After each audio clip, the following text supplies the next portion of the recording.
Hello, everyone, and welcome back to this week's episode of Crow Lane. I am Jess. I am your dungeon master. You can find me on the internet at Seriously.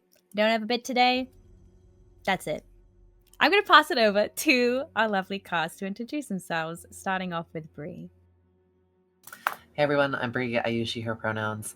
I don't have a bit either. I hope today is really great for you. And thanks for joining us on this lovely stream. I don't know. What else? This is great. I'm stoked. Let's go. Amazing. Yeah, let's actually, no bits today. Only positiveness. That's a word. That sad look on everyone's faces when you said no bit. I was like, no, I planned my bit. If you have a bit planned, you can do the bit. Anyway, Diana. Hi, I'm Diana. You can find me most places on the internet at Sapphic Stregonona or just Sapphic Strega. You can also find my writing in Storybake. Maybe it's out now, maybe it's not. Who's to fucking say? You can also find me, this is book coming out before Valentine's Day. You can find me at your local library falling in love with a book, and that is where I hope that you are too. Cute. Oh, that made me warm and fuzzy inside. Also, Valentine's Day so far away. We're in October. I know, it's weird. This is so strange. Time is like passing it over to James. Hello, everybody. I'm James. I use she/they pronouns. You can find me some places at nice one James, other places at TTRP Gay. It's a little plot hook from me to you. You're welcome. I also will be doing a bit, and the bit is that I'm like 80% certain this is coming out in the vague vicinity of my birthday. So today is my birthday. Everyone wish me happy birthday. And as a gift for myself, I'm not going to turn my brain on the whole session, and I don't think there's going to be any problems with that. So happy birthday to me. Wish me a happy birthday if it's my birthday. And if it's not, wish me a happy birthday anyway. Happy Fuck on it. birthday. Oh my god, thank you so much. That means the world. Passing it over to Mara. Hey everybody, my name is Mara, and you can find me on the internet at Lore Dropout or College of Lore Dropout. If the site lets you have more letters in the name, that's the one that it is. I feel like a shell of a man, if I'm not allowed to do a bit. I feel like I'm wasting away. I feel like I'm a ghost of Christmas future and past at the same time. Have a good one. Oh my god, okay, never again will I suggest that we do a bitless intro. Be haunted by the ghost of Christmas. Mara! Anyway, passing on over finally to TT, who I know definitely has a bit. I super have a bit. I'm TT. You can find me at TT Brett. And my bit is find me in the future from House Moving Castle. So that's my bit. That was good. You know what? That was good. Thank you. Hey, I got it. That's the most bit you've done the whole time. I'm proud of you. Okay. Passing it on over to now some announcements. First and foremost, you can follow us over on social media. You can find us most places on the internet at Starlight Tales or Starlight Tales _, depending on who we've murdered to get the name. You can follow us for updates and announcements. Allegedly. Allegedly. You can also follow us on Instagram and TikTok. By Jove, I hope we have some clips up there. I've been working real hard on editing them. You can also follow us over on YouTube to catch up on the rest of this campaign and all of our other campaigns that we host here on the channel. If you like what we do here on this channel and you would like to support us with your money, you can follow us over on Patreon, which is where we publish exclusive content at different paid tier levels, including monthly live streams, different bits of writing and lore drops, early announcements, lots of fun stuff. Basically, all of the brain rot that goes into our stories here, all of the Pinterest boards and playlists, we whack it up on Patreon. We have a good time. It's very fun, and it allows us to continue doing what we do here. So we appreciate you all very much. Mwah. You can also join our fan Discord community over on Discord to chat about this episode, the last episode, the next episode, whatever episode you want, or something other than an episode. It's up to you. It's your space to do with what you want. And finally, if you are in the market for some new dice, if you want to peruse for some sparkly click-clacks, you can head on over to Die Hard Dice, with whom we have a promo code. You can use code Starlight10 for 10% off your order. And I believe that's it for the announcements. I think I actually slayed that. I hate announcements. Good job, Jess! Let's take it to the intro screen before we lose it. Go!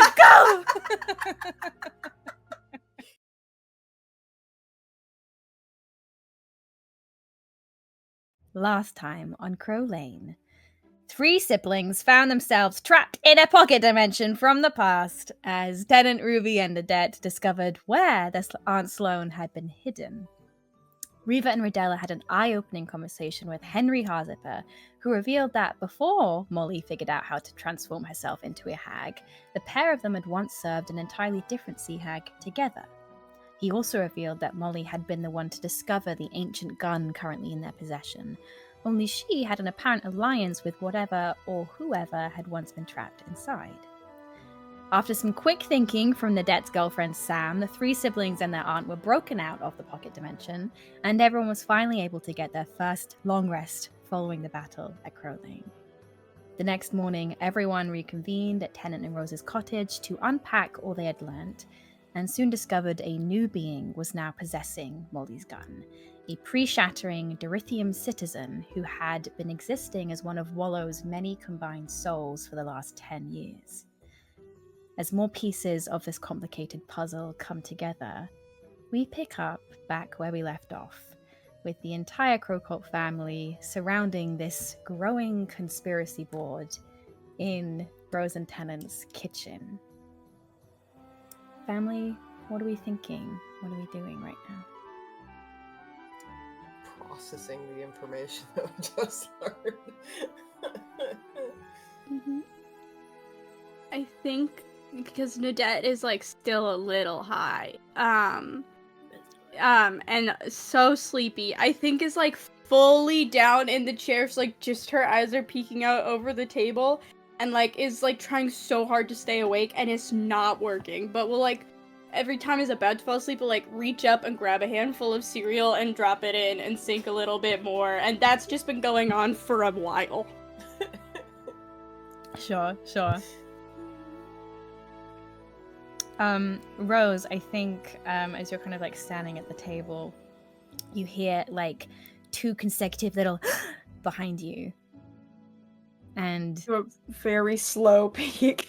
you see your twin girls who have been playing out in the garden have like come back in to be nosy and check in on what all of you are doing, and they see this new season that you were in, one that they've never seen before, this season of the Selkie Court, is that right? And I think, yeah, you know that like little TikTok of where the dad's holding his like newborn baby and that his toddler, and they go, that like toddler does that. I think that's like Incredible. I think Incredible. Aspen makes a very similar face of like just looking at you with this like new hair and this new aesthetic. She goes, "Whoa, what does that do?" I think that Rose, like, very smoothly and casually takes, like, one of the children's books that Tennant had here as, like, a emergency covering everything and just kind of slides it over the notes. And then, like, loudly enough to sort of snap everyone out of their thoughts and, like, hey, there's kids here, just as a heads up. We'll just, say, oh, hello! You're both getting very sneaky. When did you both come in from the garden? I think they like share like conspiring looks. They're like, just been practicing our sneaks. Oh, have you? Well, you're gonna have to teach me a thing or two. I've never been that sneaky before. You have to. You see, Aspen gets a very determined look on her face. You have to like balance on the balls of your feet. That's what Aunt Ruby told me. Oh, I see. Can I get like an example of that stance? Like, how do you stand when you do that? She like crawls like her knees kind of go bow-legged, and she kind of like gets this like hunched look, and she kind of like presses up onto her like tippiest toes like this. Oh, good, just like a little bit technique. of a crab walk.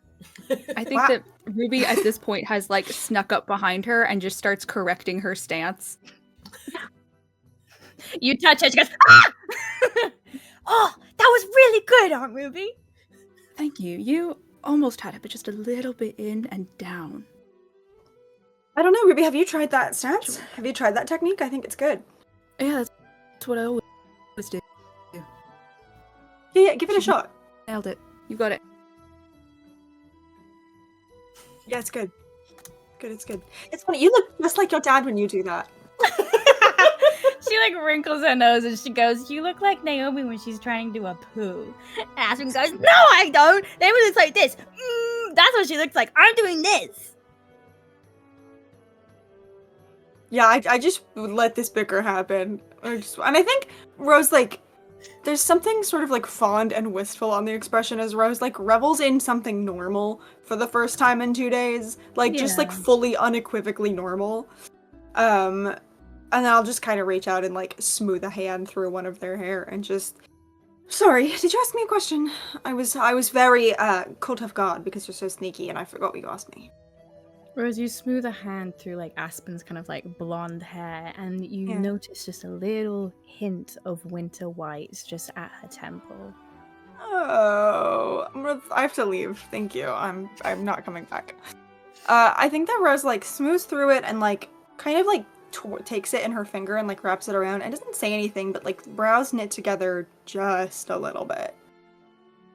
And I'm sorry, did you say in Aspen's or in Elwyn's? Aspen, Kind of smooth through. you kind of remember when you checked in on Elwyn overnight. Elwyn mentioned that Aspen had been crying. Yeah. I think Rose does not want to embarrass Aspen by asking about it in front of the whole family. I'll just kind of like run a finger through it, and just. I'm sorry. Did you ask me something? I forget. What does the hair mean? What big feeling is it?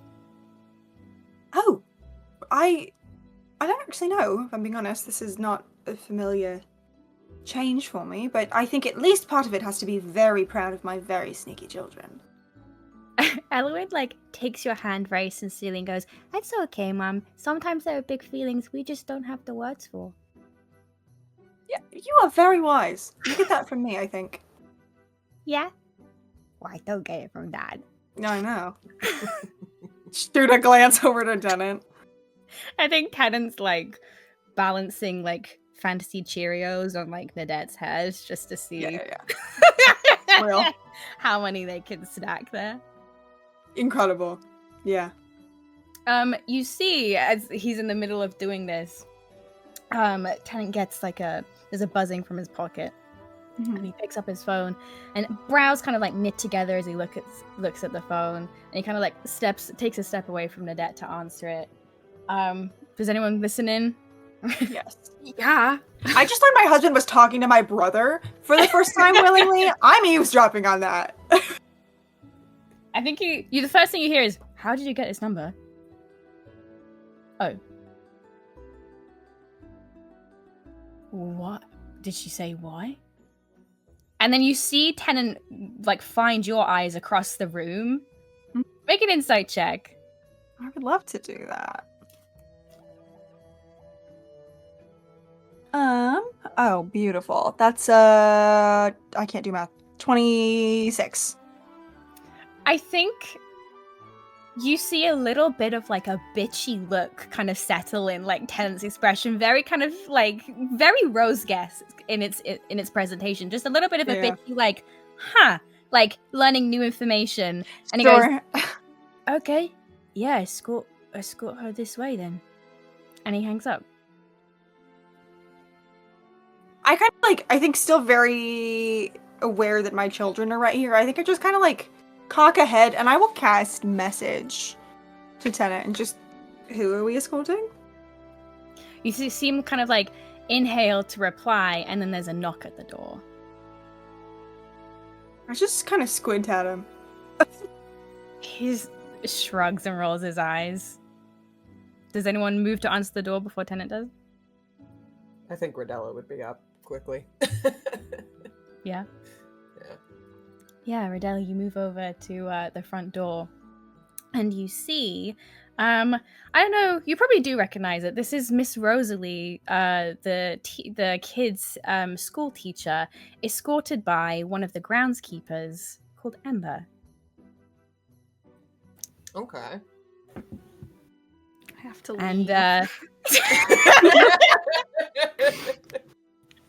And Ember is this kind of like gray-skinned tiefling with this like combination like black and white hair who kind of like has her arms folded. Isn't like escorting like frog marching Miss Rosalie per se, but is like kind of like standing uncomfortably close, kind of like at her shoulder with her arms folded. And you do see the kind of like for a groundskeeper, she's very visibly armed.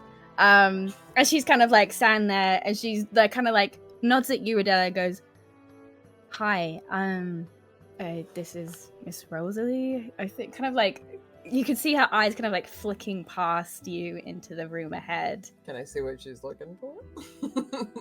I mean, she's looking, but I mean, if you try and follow her gaze, I don't know. Yeah, I'm following her gaze. Yeah, she's just trying to look at who's behind you. I think immediately Tennant's kind of like walks up behind you, I think, and interrupts that line of sight. But kind of like, hiya. And Miss Rosie goes, "Hi.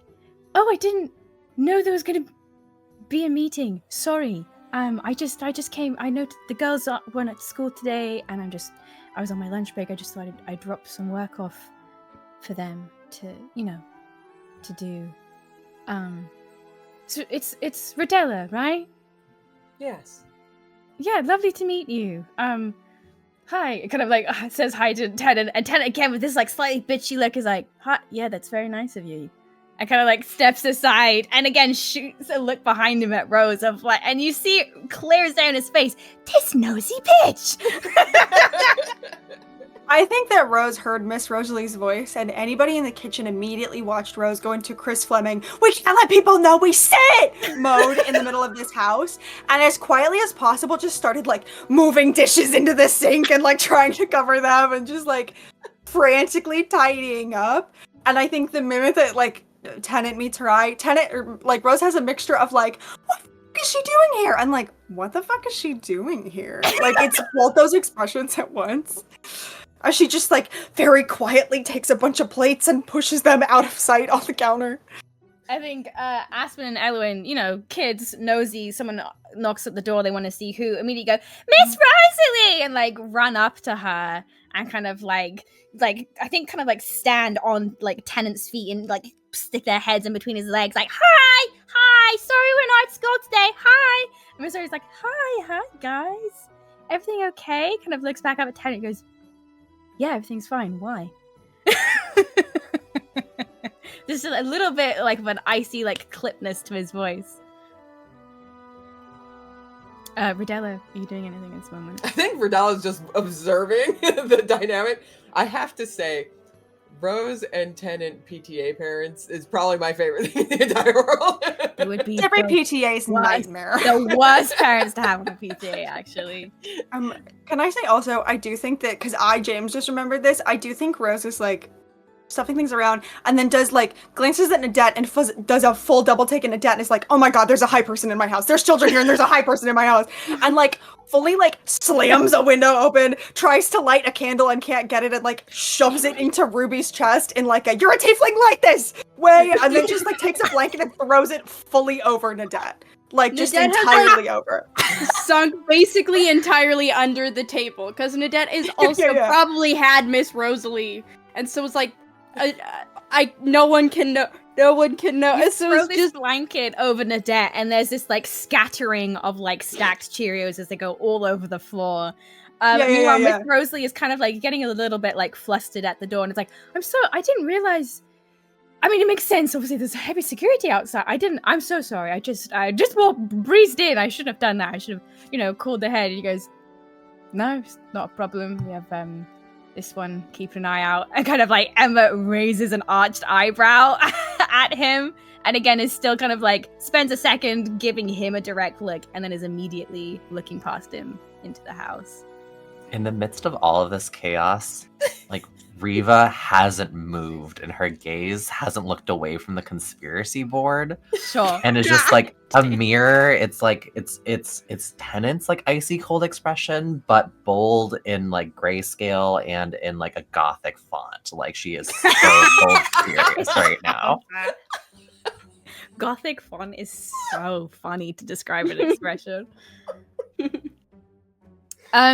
Yeah, I think kind of like Tennant is like, kind of like, again, casts a little bit of a cursory glance behind him. do you want to come in? Every part of Rodella his casts a very surprised look at that. every part of his demeanor is like, do not fucking come in. You are not welcome. We are busy. This and Miss Rosalie goes, oh, only. I mean, I don't want to intrude, but yes, sure. And then goes, oh, okay. I think Rose hears this and looks at Ruby and goes, shoot me. Just shoot me. Please. Am I in hell? Did I die again? Is this Am I in hell? What do you mean, are you in hell? Am I in hell? Am I in hell? Do we have the same hell? Is Can you go blow something up outside to, like, distract, and then I'll just grab the children and I'll run. Oh, God, this is Like so one bead of embarrassing. sweat. I tell her that I died. This is so fucking embarrassing. What do you want me to do with this? I think Rodella, like, just kind of grinning a little bit at this point, swings the door wider so that she has room to walk in.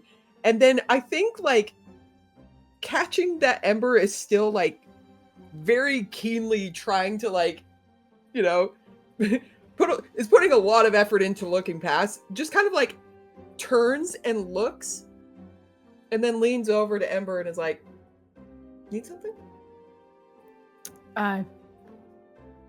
Nah, it's sorry. I think at this point, finally has a clear line of sight and catches sight of you, Ruby, and is like, I'll get back to it, so it's okay. I think Ruby's like a deer in headlights. I think she's fucking stuck holding a candle in one hand that she's not sure what to do with. At hearing Ember's voice, Nadette fully rises up from behind the table to just like... This blanket-covered figure rises out, and Miss Rosalie, who is just Oh my stepping God, a down, ghost! goes, oh, gosh! I think Nadette is gonna, like, cast prestidigitation to not smell so much, and, like have a substances, nice yes. perfume, Mhm. and is gonna, like, take the blanket off and be like, oh, are we not playing hide and seek anymore? Miss Rosalie, hi, how are you? Hi, Nadette. Gosh, I didn't realize the whole family would be here. I'm really. She just kind of has like a file under her arm, and I think she's like looking for somewhere to place it, but is looking at all of these like papers spread all over the table and like pinned up all against the wall, and is like, is there a good place for me? Oh, thank you. It's just for the girls. Yes. Kind of like turns. Hi, Rose. Hi, Miss Rosalie, how are you? You look well. Welcome to my house. Beautiful. Cute. We're, like, processes the insanity on the walls for the first time. Redecorating. You know how it is. Can I do something for you? Sorry. No. I was just on my lunch break. I noticed the girls went to school again, and so I just thought I'd bring some work home for them. Oh, that's so kind of you. Yeah. Thank you for that. Say thank you, girls. Aspen does not look pleased. Ella, delighted. Aspen's like, you gave us homework. And Miss Rose goes, well, yes. We're learning important history in class, so, you know, it's just a little exercise to keep your brains active, you know? You want to keep your brains active. And Ella was like, yes, brains active. Great. Well, can I get you a pastry or something before you go? Sure. Yeah. Thank you. I'm never, going to say no to a pastry. Right, well, and it's your lunch break and you're here, so, I imagine you're probably hungry. Okay. I don't I'm think just gonna anyone grab- is. No, go ahead. Sorry. I don't think anyone's paying attention to this, but you see like Riva's like brows just keep on furrowing deeper and deeper and deeper. And there's this moment where like if you're really paying attention, you hear a grumble about her office. Just... I think Rose will just grab whatever the freshest pastry that Sam has brought over is, and it's probably like fully in a Tupperware in the fridge, and I'm just gonna put the whole Tupperware in her hands. You could just send it back when the girls are at school, because I just want to be clear, they are going back to school. just not today. Oh, So, it's fine. I understand. You guys are probably you have a lot going on. Gives you a little bit of like her eyes kind of like get a little bit like more meaningful, and she kind of like, right? can I insight check that? Sure. Like, while that's happening, Nadette has sidled up to Ruby, looking, and is just like, Ruby, weren't you gonna go do that thing outside in the garden? Mara, I hate to break it to you, at some point during this whole conversation, like the kitchen window is open and like the curtain is streaming out, and she's just fucking gone. She Turns to make a snide comment, and then is like, fuck. Did you take the candle with you? Yes! Okay. What'd you get in your Phenomenal. insight? 25? Yeah, I think, well, first of all, she walked into the grounds of the estate and was immediately interrupted by an armed groundskeeper and kind of like escorted to your door, which is quite an intense interaction for anyone. But secondly, I think there's definitely been discussion. Rodella has kind of relayed that there's rumblings around Crow Lane. Like what happened here last night is starting to spread, and no rumor spreads faster than through the mouths of children. And I think as a teacher, she's probably had a bit of an earful about some things this morning. Yeah. I think that Rose goes from like a little bit, more than a little bit panicked, and something in the expression shifts a little bit, and she like gets just a little bit more of that courtly mask kind of comes back, and she just, yeah, right, we've just got a lot going on, but nothing we can't handle, just, figure, long night, up late, let the girls get some sleep, Yeah, of course. Well, if the girls need anything at school or outside of school, or if you guys need anything, you just let me know. That's very kind of you. Thank you. We will absolutely do so.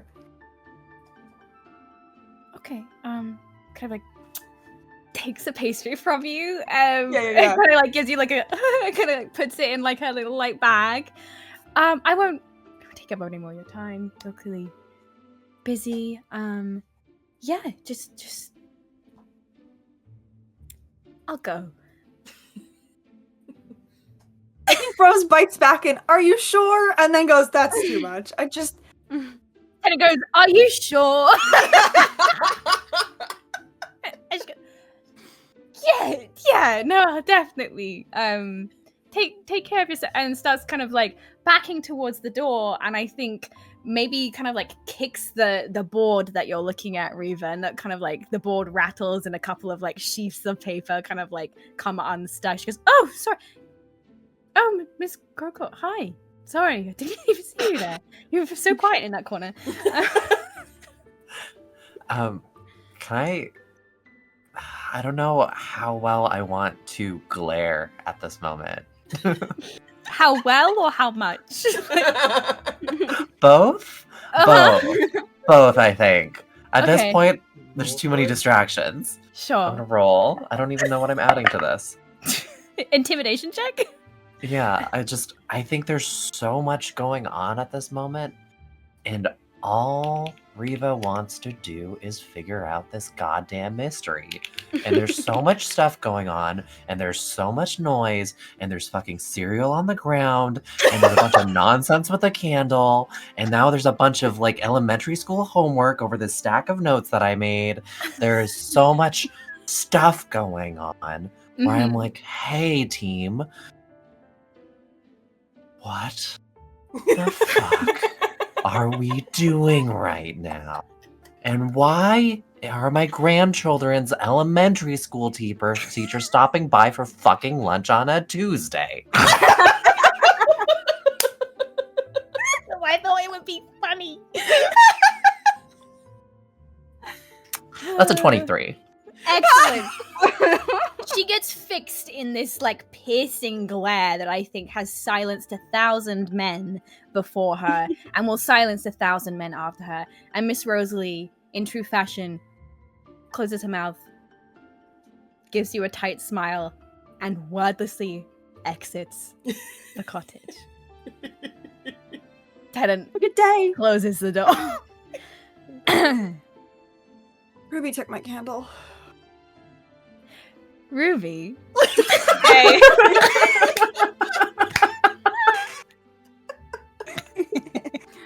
Yeah, Jess, what's up? What can I Ruby, do what for the you? fuck are you doing, dude?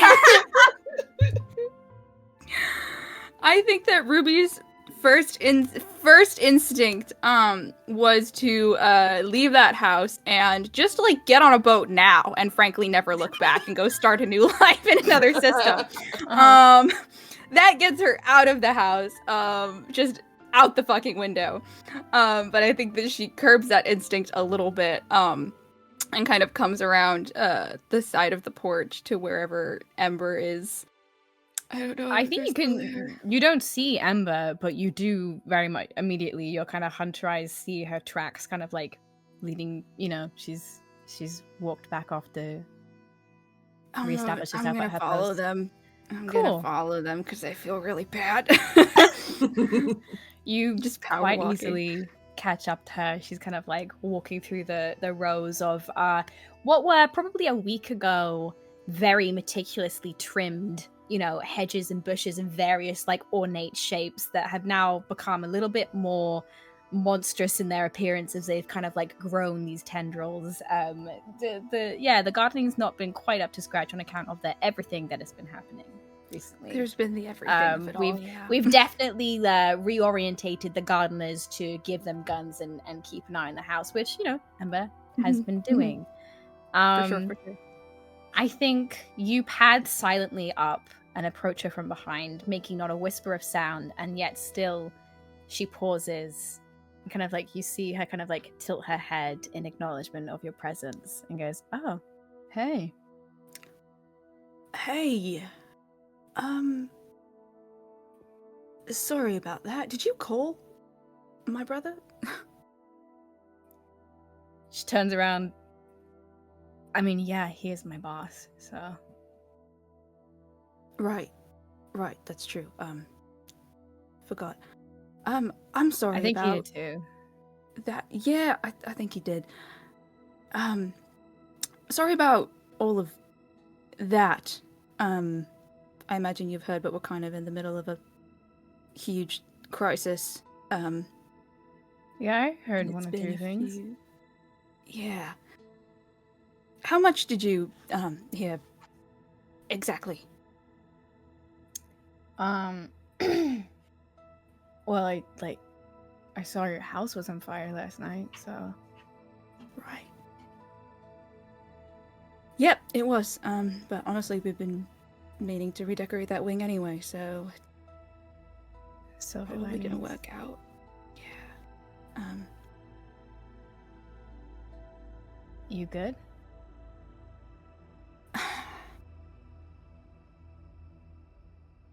I am now.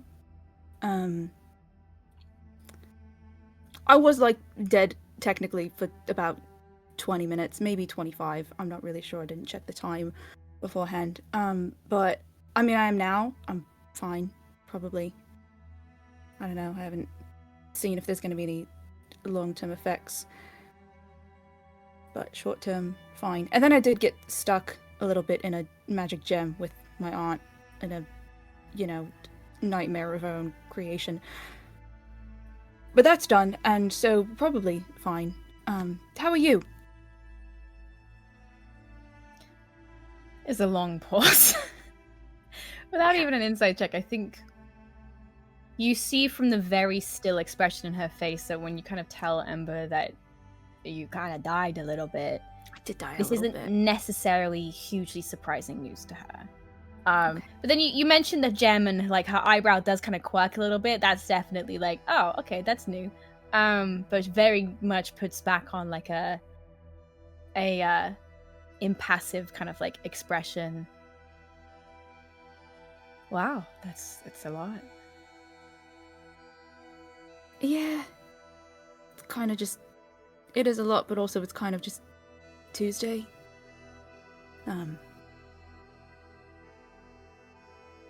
Sorry, I don't really know, how much is the normal. You know, if amount you didn't of want to see each other talking about again, you these could have things. just like texted me about it instead of like getting yourself killed. I think for the first half of that sentence looks so fucking scared. And then it's like, okay, it's fine. She's Being cool about it. Yapping you, yeah. Yeah. Well, I mean, I didn't say that, did I?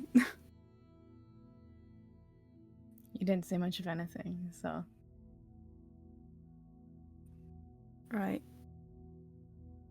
Working on that. Mhm. I don't know, when all this is handled, hopefully, without any more casualties. If you're around, I wouldn't mind if we saw more of each other. Is that normal? Is that right? Well, I think it's a perfectly normal thing to want to date me, because, like, I'm cool, but, like, I don't know if that's normal for you. There's not really a lot of normal for me. Yeah.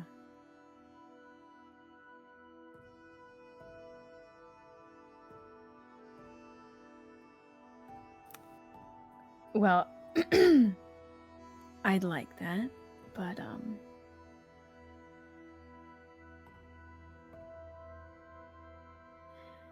Okay.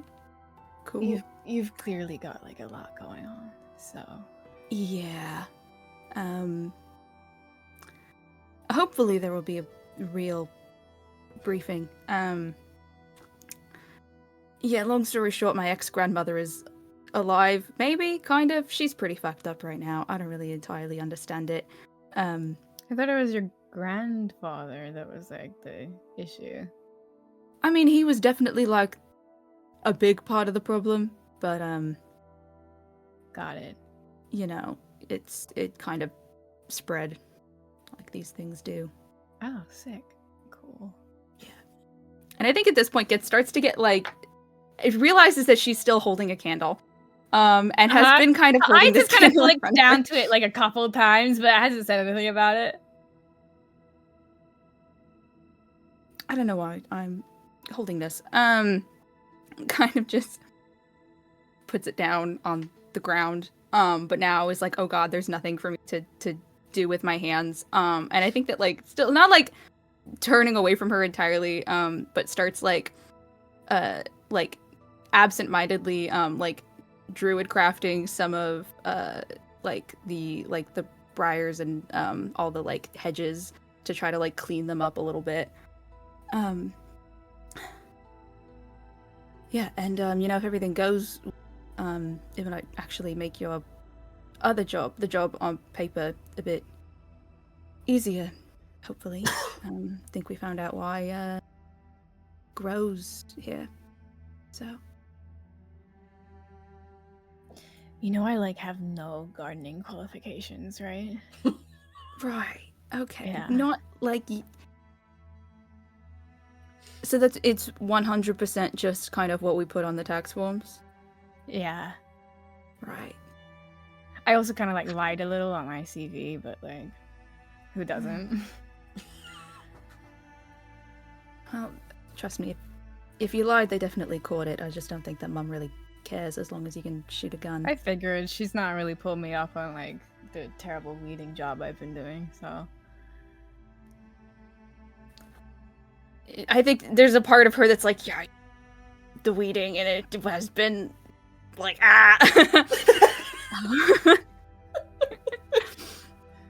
yeah,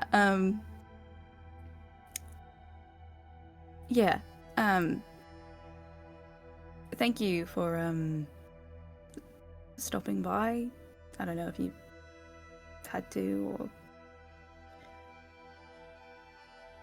I mean, I did have to, because, like, your niece's Yeah. teacher just, like, walked onto the grounds like she owned the Yeah. fucking place. It was fucking She really crazy. should know that that's I probably nearly shot not her. right. Like, it was crazy. I didn't know.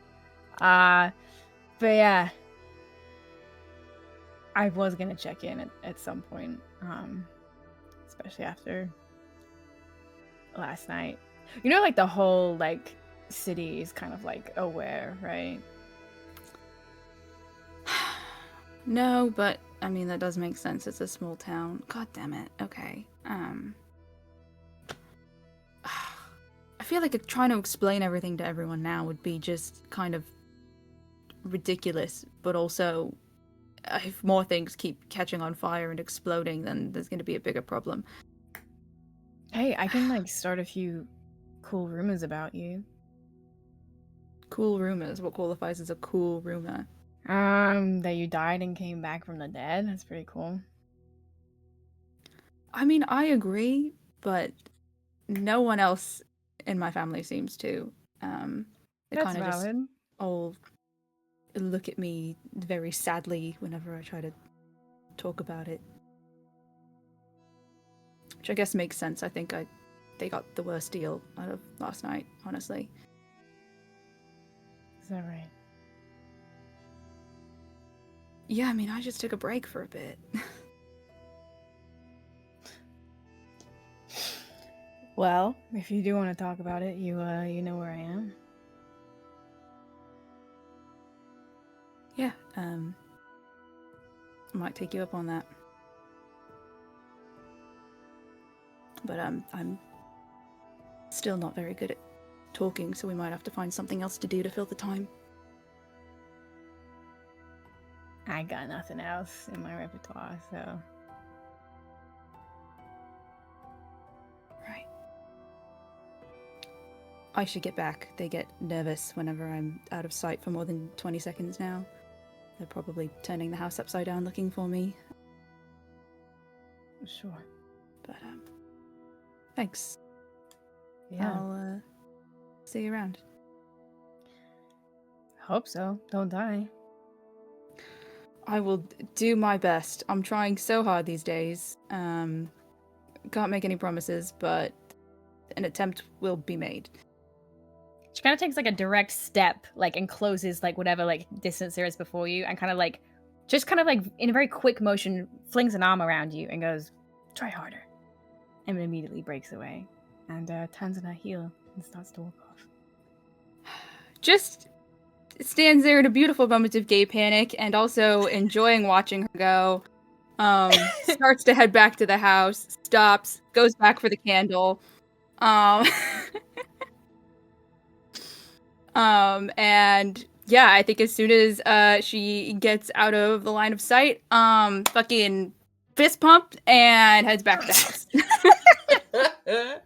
You got like Nailed 12 you got like 12 text messages from Madonna. 12 text messages, find my iPhone is going off.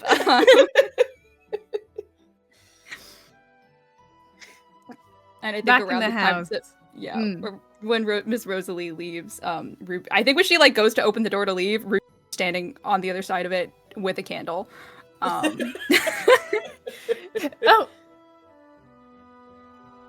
Hi. Just sidesteps you, carries on Hi. walking. She gets back in the house. Who the fuck was that? It's our fucking. You didn't light my candle. It's the school teacher. I didn't like that. Was I? You just kind of handed it to me. That's the Well, the yeah, teacher? I didn't want you to take it out the window, Ruby. I didn't know I was going out the It's window until the last second. It's Do you want it? Here, I'll light it now. Lights it. Kind of. Just like stares at it with the weight of all the exhaustion of the last 2 days and just The room is filled with the Ruby. smell of cinnamon apple. It's very warm and comforting. It would have been great like 20 minutes ago. yeah. I think Ruby is like trying to I love find a surface that's not covered in papers to put it on, and can't find one, and so is just now standing and holding it, while it burns.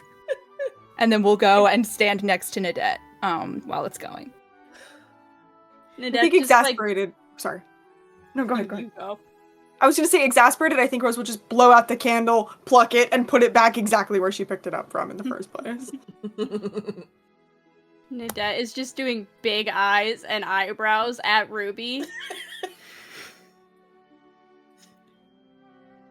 Is your face twitching? Are you okay? Are you okay? Your eyes Where'd are so you go? red. I'm fine. I just went for It's a like they've gone walk. from yellow to red. It's really weird. We're bothering other sibling right now. This cannot possibly still be happening. It's been hours, Nadette. I'm fully sober. How are you still like this? How much weed This did is you not give her, Ruby? biologically, but I didn't think it was that much. Did you talk to her? I'm like fake whispering, so it's echoing throughout the entire room. Yes, I did, and I also think that's probably the least of our concerns right now. Is that the groundskeeper you've been fucking?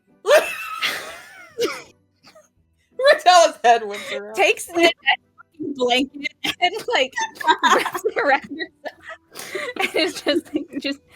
Tenet, I swear to God, I'm gonna. Oh, I'll that leave again. one! I'm gonna disappear. I I'm gonna struggle with disappear faces and forever. names. I'm gonna That make you one- disappear. I'm gonna That's bury you crazy. in the She woods, showed and no up one's at ever the gonna door. fucking find you. What Nobody's did you ever gonna find say? you. Did you Look tell for her that you ghosted her, literally? Sorry, that's too soon. Did you? Yeah. Sorry. Really? uncalled for. Wow. Okay. Sorry. Cool. So, does this mean that I get to joke about it now? So you No. have just kind of you already did. I'm And allowed this feels- to. You hear Rodella across the room too soon. Did you give her a kiss? Or a few? No. I just. Why? Because Did you I break fucking up? panicked. We're Oh not. no. We'd have to be dating to break up. I thought you were dating. Yeah. This is You way hesitated. too much. They're dating. They're fully dating. Way too. This is too much. Did you right break now. up or not? No, we didn't. Oh, break are you up. We're not- dating? Technically, it's neither of those things. Well, have you been on dates? No. No, they've just been fucking. Annette. Just, yeah, okay. It just. This is again. We're losing focus here. I feel like we do way more important things. Is lost. I'm really. I don't know if you saw, right but now. the teacher just fully came in and interrupted, like, whatever's going on here. So it's all over. We may as well unpack this now. Yeah, in front of the whole family. And Annette's Everyone's high, looking so at this is you. actually adding a real funny vibe to the whole conversation as well. Yeah. You cannot possibly still be high. I think sometimes you feel it's like a placebo. You think you're still high, but you're not. You're not high, Debt. You're just tired. She's cross-eyed. Look at her. She's always a little cross-eyed. What?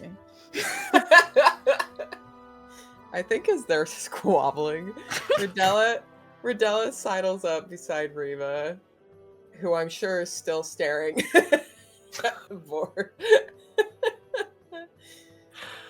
I think as you sidle up, I kind of like mutter to you. So that's why the garden has been being taken care of. And I kind of look at her like, the weeds.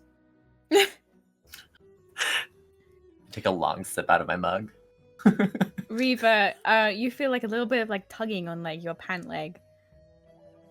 I look down. Elwyn's looking up at the board with interest, goes, "What's this? I'm solving a mystery. What kind What of do you? mystery?" Well, what do you see here? Kind of holds her arms up. I pick her up, facing her towards the conspiracy board.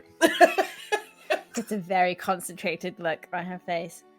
What am I looking at here? I'm looking at this connection between this old fairy tale, the story here, and this letter. That's my that leads- book. It is your book. Do you know the story? Yeah. What sticks out to you about the story? I think we've been learning about fables in class. And fables are like fairy tales, but they have a warning. I think specifically the last couple of lines are very much a warning to the reader of the dangers of greed. The dangers of greed. Now, what do you think of the way this warning is phrased? And I like gesture to the lines in the fable about how the demon, I think, trapped the soul in gold. Mm-hmm. What do you think about this part? Where the king gets turned into a statue? Yeah. Well, the fiend turns the king into a statue of gold, which to me evokes imagery akin to like a trophy.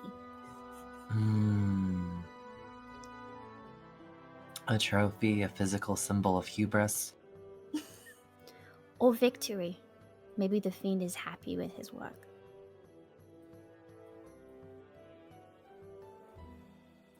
I want to pat her little head, and I am so proud of this little small child. Ridella's staring at her like, what the fuck?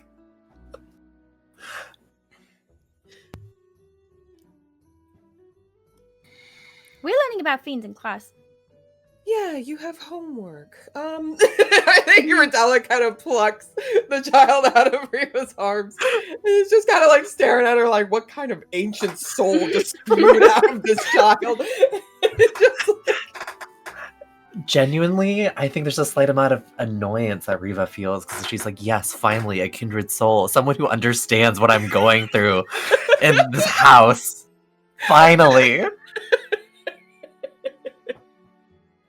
I think Ridella casts Riva a look and just says kind of under her breath, if you have a moment soon, I want to go see Sloane, check up on her.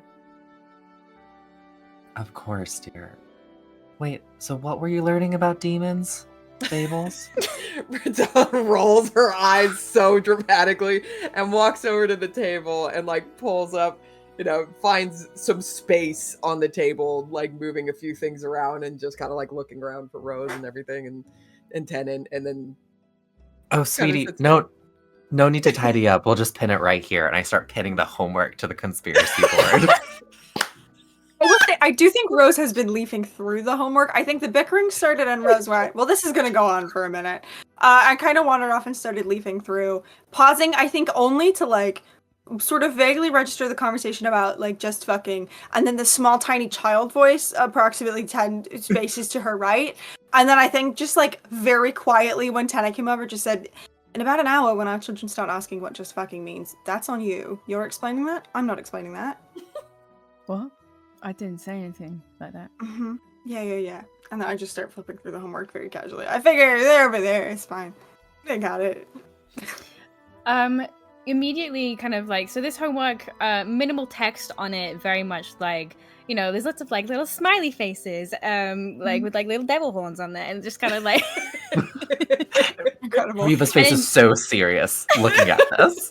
And no expression change. In bold lettering at the top, the homework is titled "The First Fiends," and there's a little bit of kind of like background text on it evokes kind of like the half story that Lark told you on the phone the other day, Rose, of like you see immediately there's a story of Catrix and how he created the first fiends and how tieflings and today's fiends as we know them are descended from these.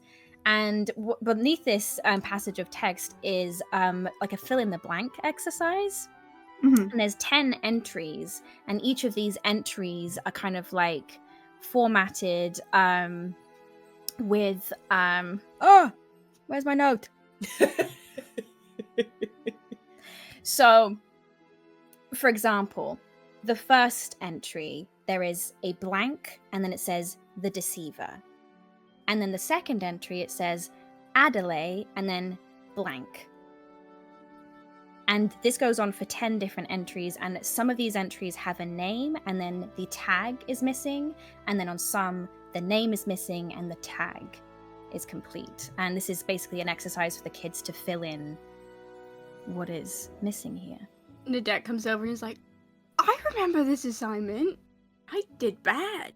Aspen, can you do it for me, please? I'll pay you money.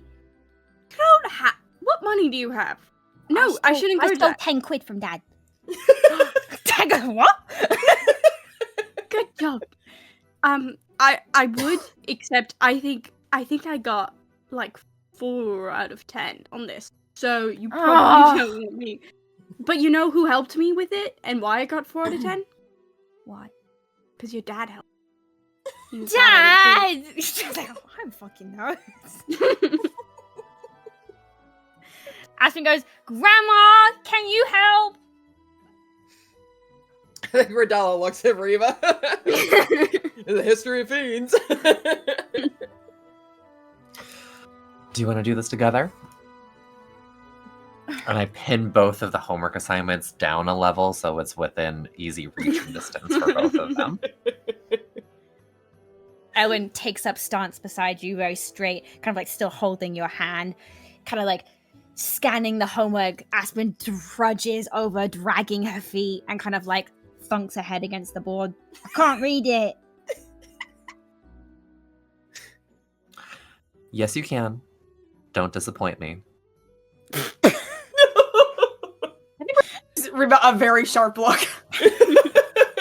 Ruby gets a fucking chill down her spine. Oh god. Yeah. And And then like starts backing away. Like, Yeah. oh shit. Elwyn goes, I think the first one is Jacobus. That's one I remember. All right, do you want to write that down? And I hand both of them pens.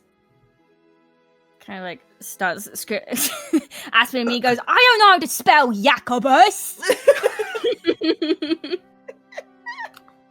I register Rose's like sharp and instead of saying "Don't disappoint me," I say, "I believe in you. You can do this." Tenant know exchange she glance knew with how to- whichever sibling is nearest. Just I draw know she knew how to dropped. Put those words in that order. That's crazy. Aspen immediately starts like just like scrawling out like a Y, and Ellen goes, "No, Aspen, it begins with an I." She goes, "How does Jacobus begin with an I?"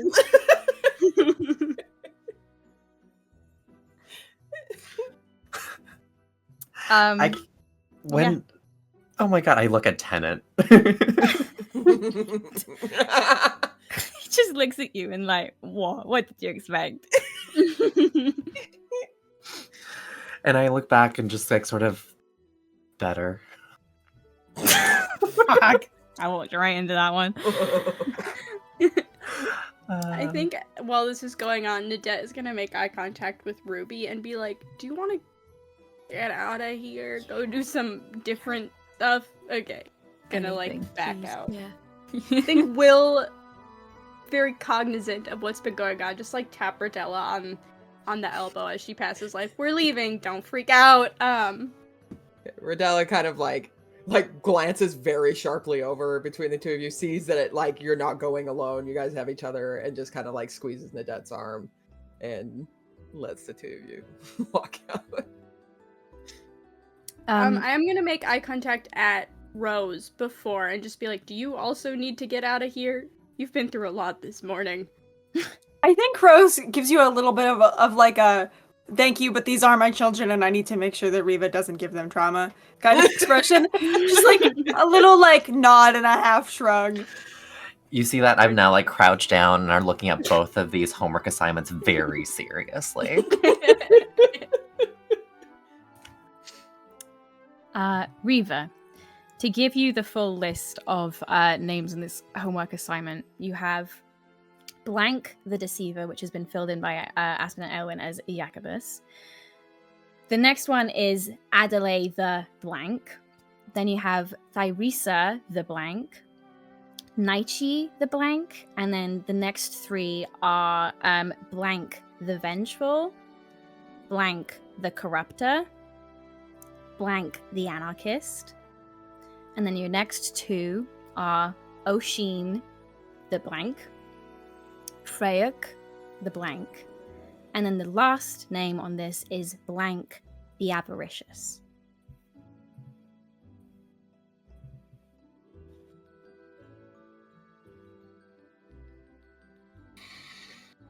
Okay.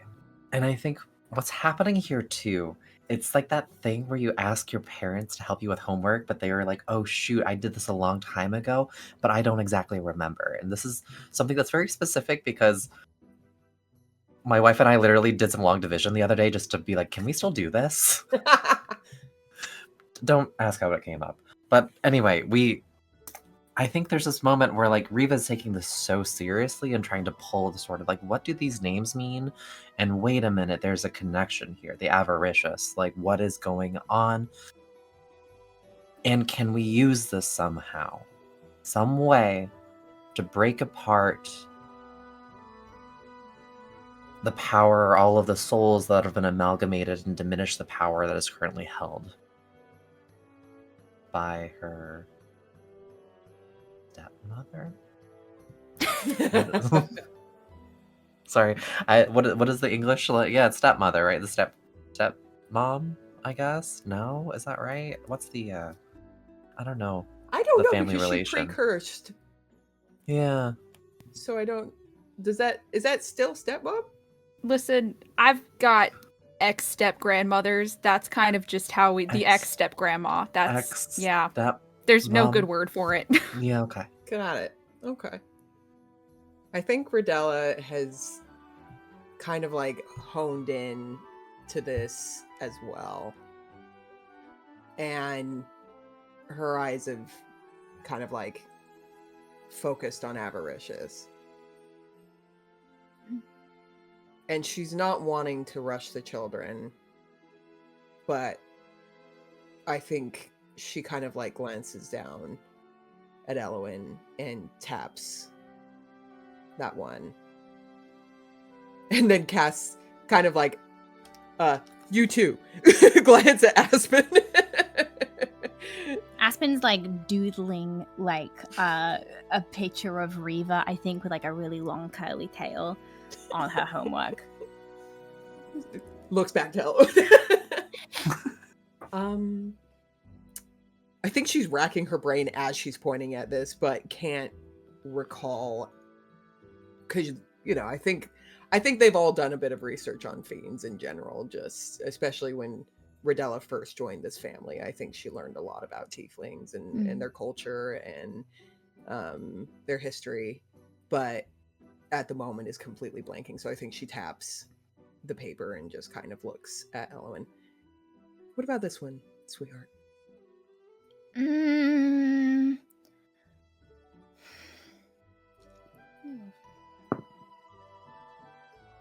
Oh. Can I give Isn't my she, kid like- bardic inspiration? Sure, what's that? D10. Okay.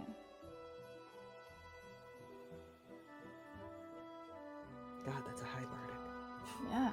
I know we say that every time. Kinda I'm a really cool bard. my God, that's It's a 13. I think she kind of like screws up her face. She goes, I don't know.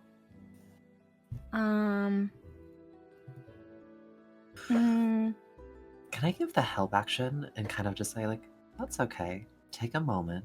Take a deep breath. I know Do you there's a remember- corruptor is called Valkara. And kind of like looks up at you, Riva, like, I did one. I think I want to put my hand on her shoulder. That's great. You're doing great. What else can you remember? Close your eyes. But then I Do you can't recall see. the lesson? Oh, yeah, I think so. Do you remember taking notes? Yes, in Okay. my notebook with my pink sparkly unicorn pen. All right. Imagine your notebook and your pink sparkly unicorn pen. Mm-hmm. What did you write down? Can you read it? She still has that D10 because she failed. That's a nat 20. Yes! Oh shit! That's so cute. Elowen screws up her face and like pinches like her nostrils, and then her eyes fly open, and there's this like little bit of like tannin orange flare in them. She goes, Divocrass! This one is Divocrass. Great job. High fives. Oof. I think Rodella rushes over to the book, Mm-hmm. and I think she flips to the cover is there was a signature on this book, right? There was initials There were initials. that said DA.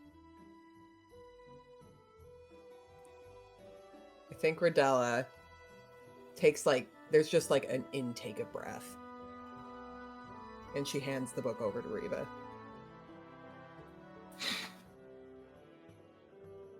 I give both kiddos a little good job in the future. You can add this to your resumes. Aspen goes, oh yeah!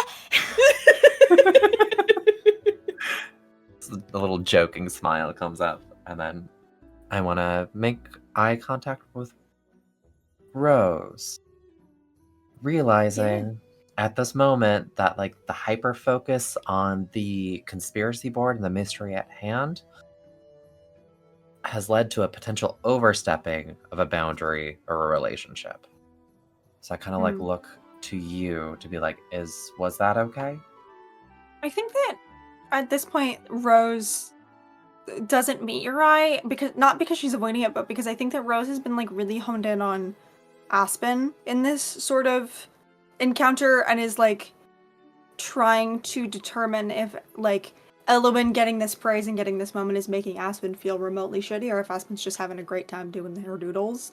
But I don't think, since that sharp look, I don't think you have felt Rose's eyes on you as much. But I think you do notice that Rose is a little bit more focused on Aspen specifically than usual. Okay. I think Reva in this moment, I feel this thing of I don't know how to reward anything besides academic excellence or excellence that is the excellence that I understand. This is not something that I know how to do and or are equipped how to do. And I'm just I just want to leave that in the air.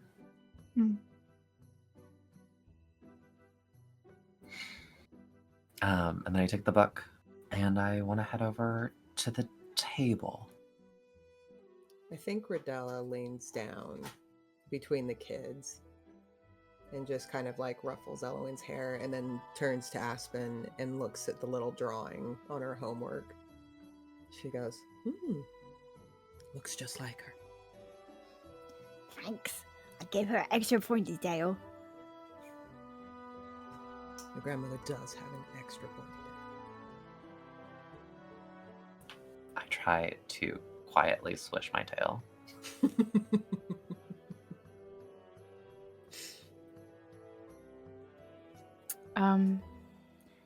Let's pan over for a second to Ruby and Nadette. Where are you heading off to? I think Nadette is first gonna call Laurel as our contact at Bastard Alley. Lavender. Lavender? Lavender, not Laurel. It's Lav, yeah. Lavender is our contact. It's what campaign am I in? Which sibling? So Nadette is just gonna send a text to Lavender and be like, can you start dropping Molly's name around and see if anyone is acting weird about it? And just fire that off. And then is gonna be like, that was wild in there. What was that? The energy in the studio was insane. Yeah, that was awful. I don't ever want to be stuck in that situation ever again. It felt like we were on it was like a sitcom where everything goes wrong all at once, but that was a real life for a minute there. Yeah.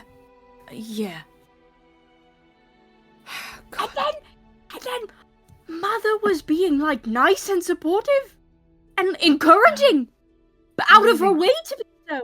What the Maybe the world is ending, actually. Maybe this is... This might be it. Maybe we have actually all died, and this is... hell? Maybe not hell. It's something. Anyway, I want to go look at the, print shop. The, Right. where they print stuff. Because you know Yeah, the they ink do that there. and ink is there just to see if that's It's a possibility. anything. And also, We I could need see. your help with something. Yeah. With what? What favor are you about to ask? Will you there's a little back room in my antique shop, and I want to make it look really nice because I think you know, that's where Sam and I used to meet. That's where I might pop the question, and I just want it to look pretty, but I need help getting it set up, and also someone to tell me if it's too much or not enough, or to just like counterbalance the everything about me to make sure that it is also reserved enough. And you and Sam are actually a lot of like a lot of. Okay. Will you help? Proposal? Yeah. Nadette, I'll help you propose to your girlfriend. No, you don't be there. Just help me get it set up. God, if anyone I'll is there, I will die. Help you Besides set up. Sam. Well, now you fucking know how I feel, okay? But yeah, I'll help you. It's fine. What do you Okay. have in mind? And I think as they walk through town, the dad is just talking like, okay, here's the color palette I want. Like, I want it to be cute and cuddly, but like also I think it'd be, you know, yeah. Like that's the whole thing. And yeah, first stop the print shop just to see if there's any ink lying around that might be the ink that has been. Fuck yeah. Let's break in again. Yay! I don't know how printing presses work. The extent of my knowledge Neither do I. is that one scene in Baldur's Gate. So, here's what I think. First it was the bees, and now it's the printing.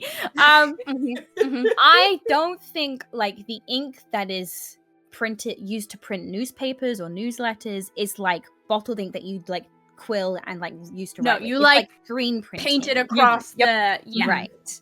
Yes. So yes, you can find some very old kind of like screen printing ink, but it's very thick and viscous. It's more of a paste. It's not the same viscosity as the ink that you collected from the crypt at all.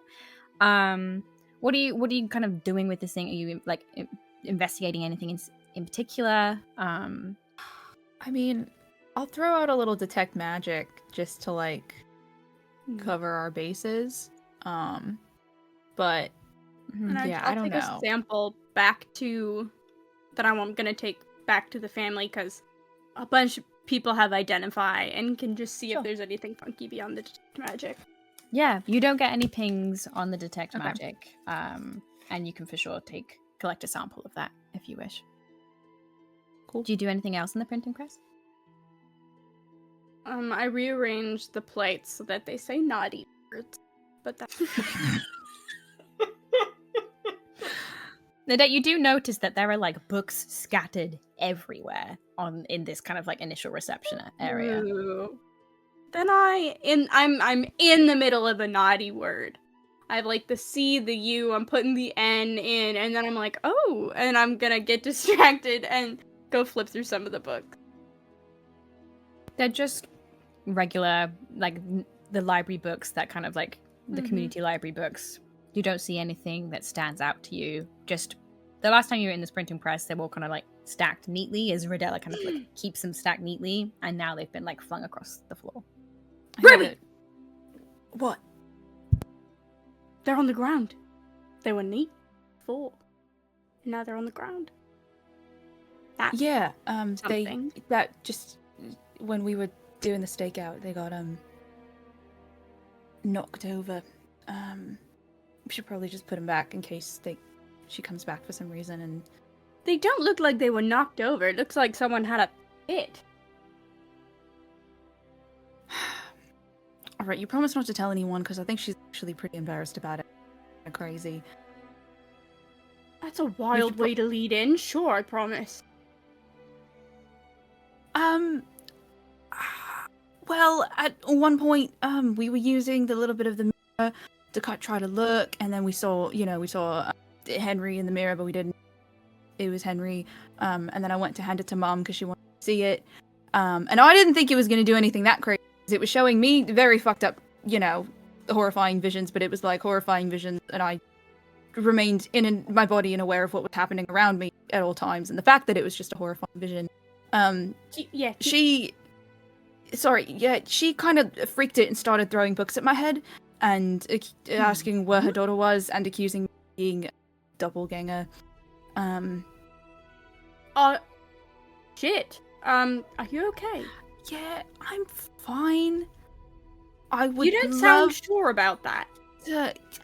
Because I'm really not. I would just love to spend some time with either of our mothers. It doesn't end with somebody bruised or bleeding.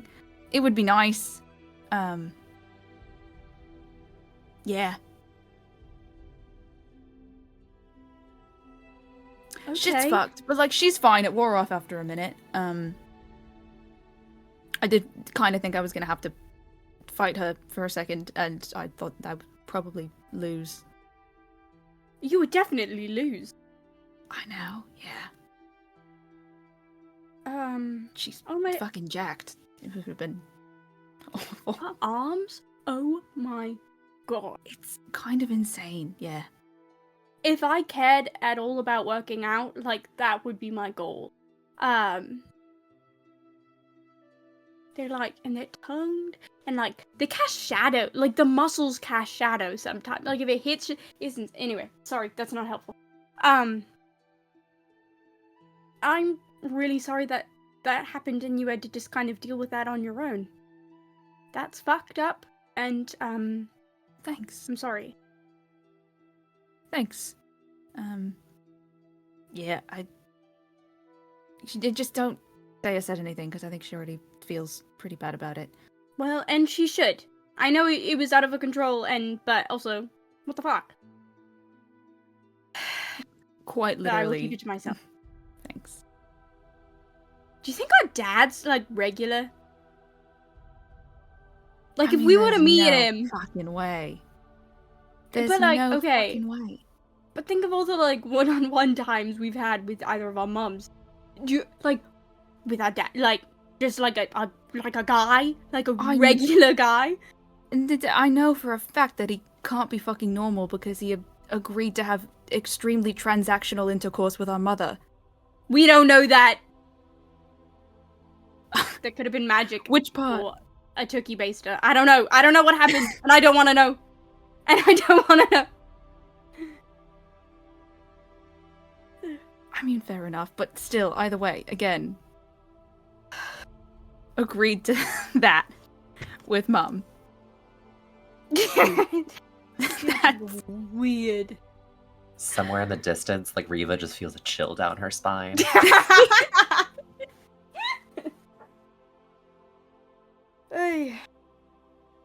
I don't know. I mean, we're both very regular people, so it's gotta come from somewhere, right?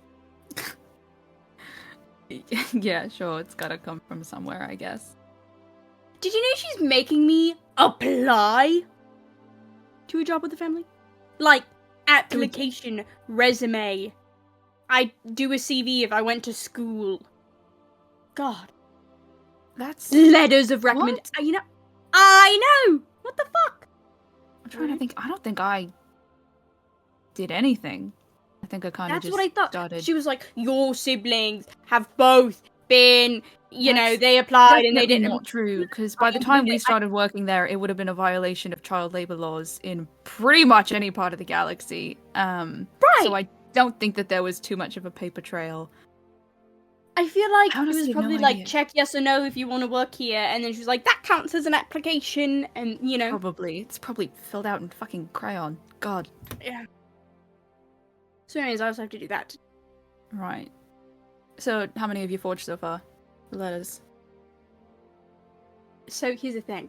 I'm only going to forge one of them, because... Uh-huh. But I'm also going to get it, like, in real life. So then if she's like, oh, this one was forged, like, first, I mean, who would be able to tell with my forgeries? And then if she Right. doesn't realize it, I can be like, oh, also one of them was, which one was it? And then it's like a proof that, like, I'm good at what I do. can't tell which it is, right? Oh, okay. But if she can Wonderful. tell, then I'll have a real one on backup. I'll be like, oh, you've passed my test. Good job, Mum. And then I'll slip it across. I think that you should definitely do that. I think that the notion that you are testing her in this process will definitely get you the result that you want, and you should do it. What could go wrong? Yeah. What could possibly go wrong? Yeah. Anyways. Well, best of luck. If you Thanks. need anything, I don't know if I can be what's it called? A reference? On account of being your sibling? Yeah, generally family. It's not good practice to have like a family member be your ref for things. Right. Well, that could be the forged one. I'm very good at forging your signature. What do you? Wait, need Pop the back pen up. into What do you mean? space. Because when you What have you write, been forging it on? For what? that would be telling. I'm not going to tell you what I forged your signature on. That would go against the everything about. Okay. Sure. But listen, if you want to be sneaky, you have to switch which direction you're holding the pen on different letters. Okay? Because, like, you go this way, and then it's clear on the R in Crowcolt that you flip, so it's this way. And Okay. it's so I'm obvious. just gonna start signing really obvious. everything in, like, my own blood or something. I'd like to see you fucking forge that, okay? Like, I don't have your blood. What does that mean? I'll never tell. When did you get Um, it? Where are you keeping it? How? Anyways, want to help That's me set up my not- proposal now, or help me with my application? Which do you prefer? I would probably prefer if we go and check in on the, you know, the trying to kill our ex-step-grandmother before she fucking kills all of us and levels our entire family, part. So I think maybe we should do that first. And then I Alright, will help you. fine. Do you really want to propose to Sam in the middle of all this? You know, I've been holding off for like a year because we've just been in the middle of all this for that long that it's like, you know, at what point are we not going to be in the middle of something? Package deal. Yeah, I me guess and that's being in the fair. middle of something. Okay. So- Still, you should at least give me 24 hours notice if you don't want all the flowers wilt. So unless you're planning on doing it in the next 20 hours, we should probably hold off. Is that okay? Yeah, fine. I'd offer to, you know, write you a fucking coupon good for one proposal setup, but you could forge it yourself anyway, apparently, so I could. you don't need me. And I will. And also, is it weird to propose on Tuesday? What is a good day of the... What day of the week are you supposed to do it? Is it a weekend activity? I'm maybe gonna go on like an actual date with someone for the first Yeah, time why the fuck ever. am I asking you? God! So I'm not gonna be Gonna have to not gonna be very helpful. edit. Why do you need him? He doesn't fucking know what he's doing either. He kidnapped his wife when he met her. Yeah. You think he knows a fucking thing about normal? There's literally no one in this house. A normal meet cute, a normal proposal, a normal fucking anything. Mom almost killed Mom. They kidnapped Yeah. each other. You and Sam was fucking married to that asshole. Yeah. 3 years. Kept secret. That's regular, healthy, 3 and normal. years. That's fucking crazy. Okay, let's go do your thing. I'm not Okay. gonna think about this. I'll implode. Okay. Thank you. Fuck. Follow Ruby wherever she goes, trying to kick the same pebble in the whole time. Beautiful. Incredible. So where are you guys heading from here? Shit. I feel like I gotta figure out if this is even gonna... Because I had a brain blast. And my brain blast, if I could explain to you guys, because this is just in my DMs with Mara right now. My brain blast here is that in the story, the greedy king gets turned into a fucking statue. Okay. We also now know that this gold and all this shit is maybe like vulnerable specifically to infernal fire. We also know that there's a big fucking gold statue of an egg in the crypt. We also know that Lennox Moore wrote a letter, and the letter was like, I will find a way to never be parted from you, my child, who is also down there in the crypt. I'm thinking maybe he got Captain America and is stuck in that fucking egg. So That is our theory. That is our working theory. Between the two of us, we have 4 degrees, Jess. That's our theory. And it shows. And so all to say that I feel like we should probably, I want to go back to the rest of the family to talk about the possibility of figuring out how to do an infernal flamethrower, in order to have just generally, and also because I want to try to go down there and melt it. I don't know if that's going to be me hellish rebuking in front of a can of hairspray and we just kind of go. I'm just gonna park that. What do you mean? What do you mean? Just put that over there. Yeah, put it over there. I'm gonna go back to the cottage. Yeah, Diana, I think we're right. I got her on to something here.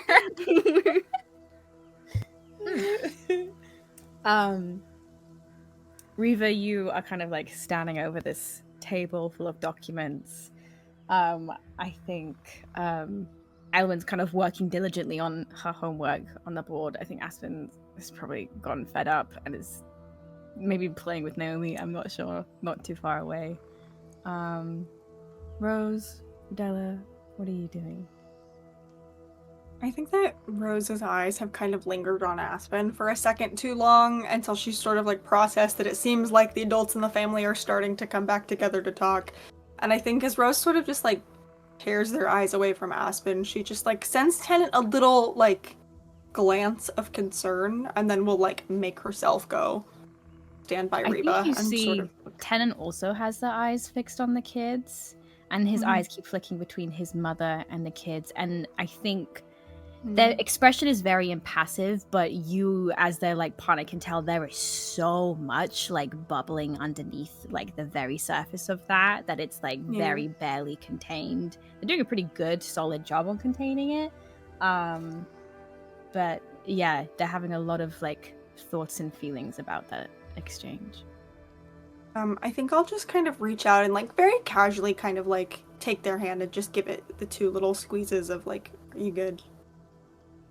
I think he kind of like raises your knuckles to his lips and kisses them and kind of like gives you a bit of a soft look back, and then his eyes kind of like scan your hair again. He goes, this suits you, you know. Well, you know, someone who's very wise and handsome told me this morning that everything suits me. So, but I'll take it under advisement. Yeah, it doesn't discount the fact that this really suits you. Thank you. Yeah. Well, I guess I'll just have to figure out what it is so I can stay in it forever then. It's not like I'm falling out of love with my husband suddenly. No, it's not that. Cool. No, I'm just... It's not remotely that. No. Maybe it's I'm falling more in love with my husband, to be honest. Oh, I like that. That makes more sense. Yeah. Yeah. I think that tracks. Cool. It's like there was love and now there's sort of like love plus. Like the upgrade. Love plus? Yeah. Wow. Love plus what? We're gonna have to find out, I guess. You hear very suddenly, stop kissing! I think not even like hazarding a glance, just sort of like very like lazily like drapes her arms over Tennant's neck and it's just like, and can I just say you look very handsome today?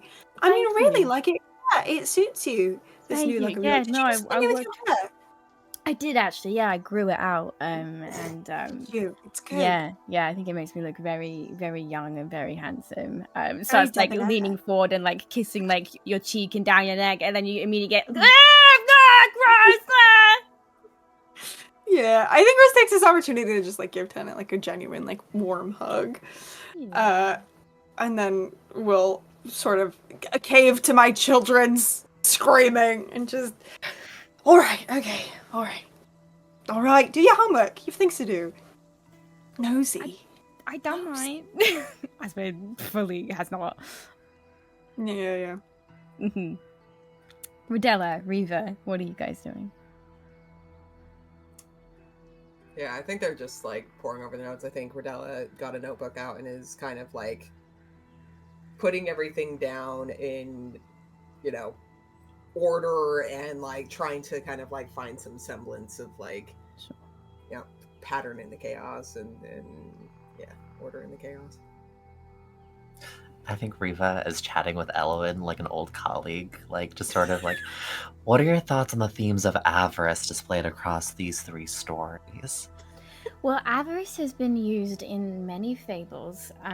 It seems to be one of the kind of like core flaws represented in a lot of different storytelling vehicles. So I definitely think avarice can mean a lot of different things. It can mean overindulgence sometimes. It can mean overconsumption.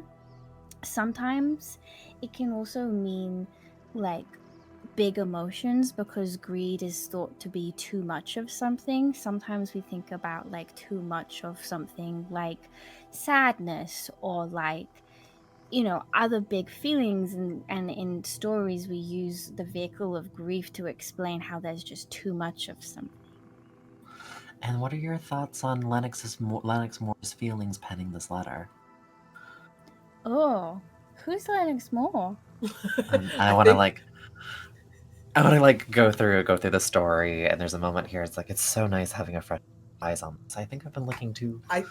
I think as you start to get into this, Rodella sets a hand down on the letter and kind of covers it up and just turns to Elwyn and gives Reva a very pointed look. And I think just as you kind of registered the overstepping before, Rodella kind of like finally clicks and registers the overstepping and takes like a deep breath and Elwyn, sweetheart, do you have any more homework that you need to work on? No, I did all of it yesterday. Okay, maybe you could it looks like Aspen might need a little bit of help. Do you want to help Aspen?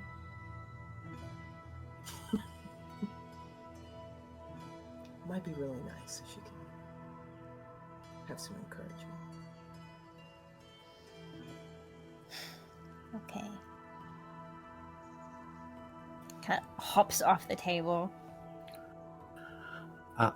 Before you go, compensation for labor. And can I just 20, what is the unit of funding? Pounds? What are we in? Give her 20 gold. 20 gold coins in my pocket. Well done. That's for you and Aspen to split to go buy something nice. I look very confused from at Rodella. Grandma's. Like, what Thanks, do you mean? Grandma. Like, she does not have to share. I don't have You, to share? you and Aspen gives Reva a like very sharp look. I can't convey through eyes, like, as much as we both, actually, I don't know, I benefit from the systems of capitalism. We live and work under systems of capitalism, and we do not live in them. Like, what are you on about? There should be fair compensation for labor. We are not in late-stage capitalism. I think silently Rodella goes, that wasn't labor. Then what was it? Chat with her grandkids. the like panic is like building, and I think finally Rodella just kind of like Aspen and Elwyn have now 20 gold to play with, and I think Reva, like, she gives Reva a look and just kind of like goes over and like kind of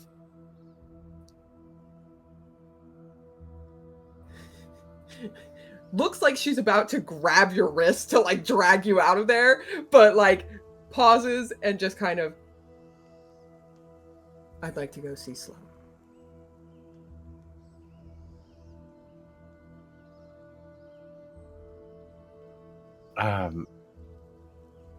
reluctance go over Riva's face.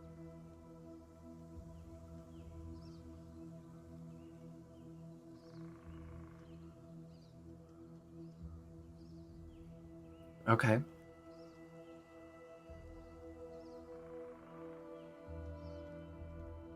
Sloane spent some time in a ruby crafted by Molly.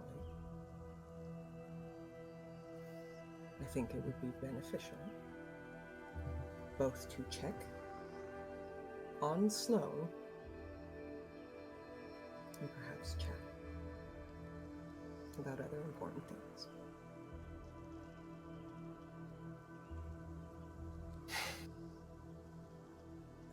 You're sort of a breath catch a little bit as Riva exhales. And there's a moment of appreciation for you couching this in the language of mystery solving and not emotion, which is not a place that Riva can handle right now. And she says, okay, fine, let's go. It's important to find out what she knows. Yes. And I think she casts kind of like, not necessarily a sheepish glance, but definitely like she casts a very quick glance towards Rose and Tennant and looks away before she can catch their eye. I think Rose has just processed her child walking by with 20 gold pieces and is trying to process what the fuck happened while she was tormenting her other child. I think in a moment of pure jackassery, Riva just sort of makes a little comment over to you, Rodella. So what are your thoughts on these overlapping themes that we're seeing present in the literature in front of us? Mm-hmm. Rodella like gets up and starts walking out. Please, dear, I would love to understand your viewpoints on these stories. Mm-hmm. Why don't we talk and walk? Deconstruct the symbolism of the gold for me, dear.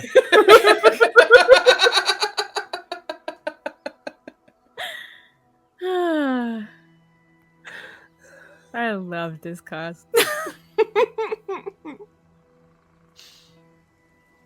So, Tennant and Rose are left alone. Ruby and Nadette, you're on your way back to the cottage, is that right? I think so. Tell everyone Lennox Moore is an egg.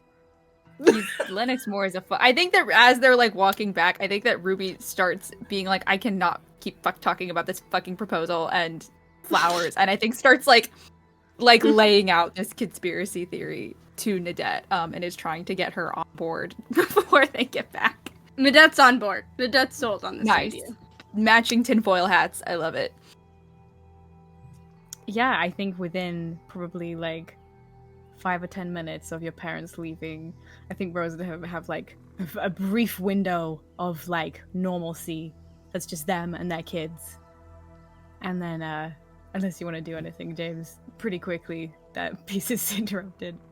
Can I just so quickly, I think when they leave, like, watch them go and turn to Tennant and just, like, eyes kind of flicking in Aspen's direction but voice lowering, just, did you see the, and kind of, like, point to the point in her hair where on Aspen the, like, strand of winter is.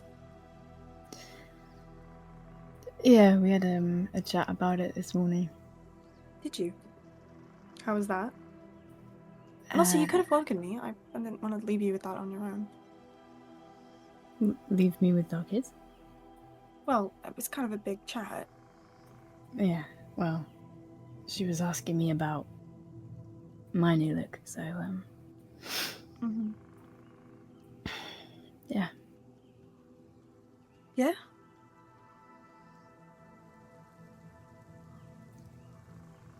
I want to say I think she's okay, but I don't know. Rosie, I don't know if we're fucking up our kids or not.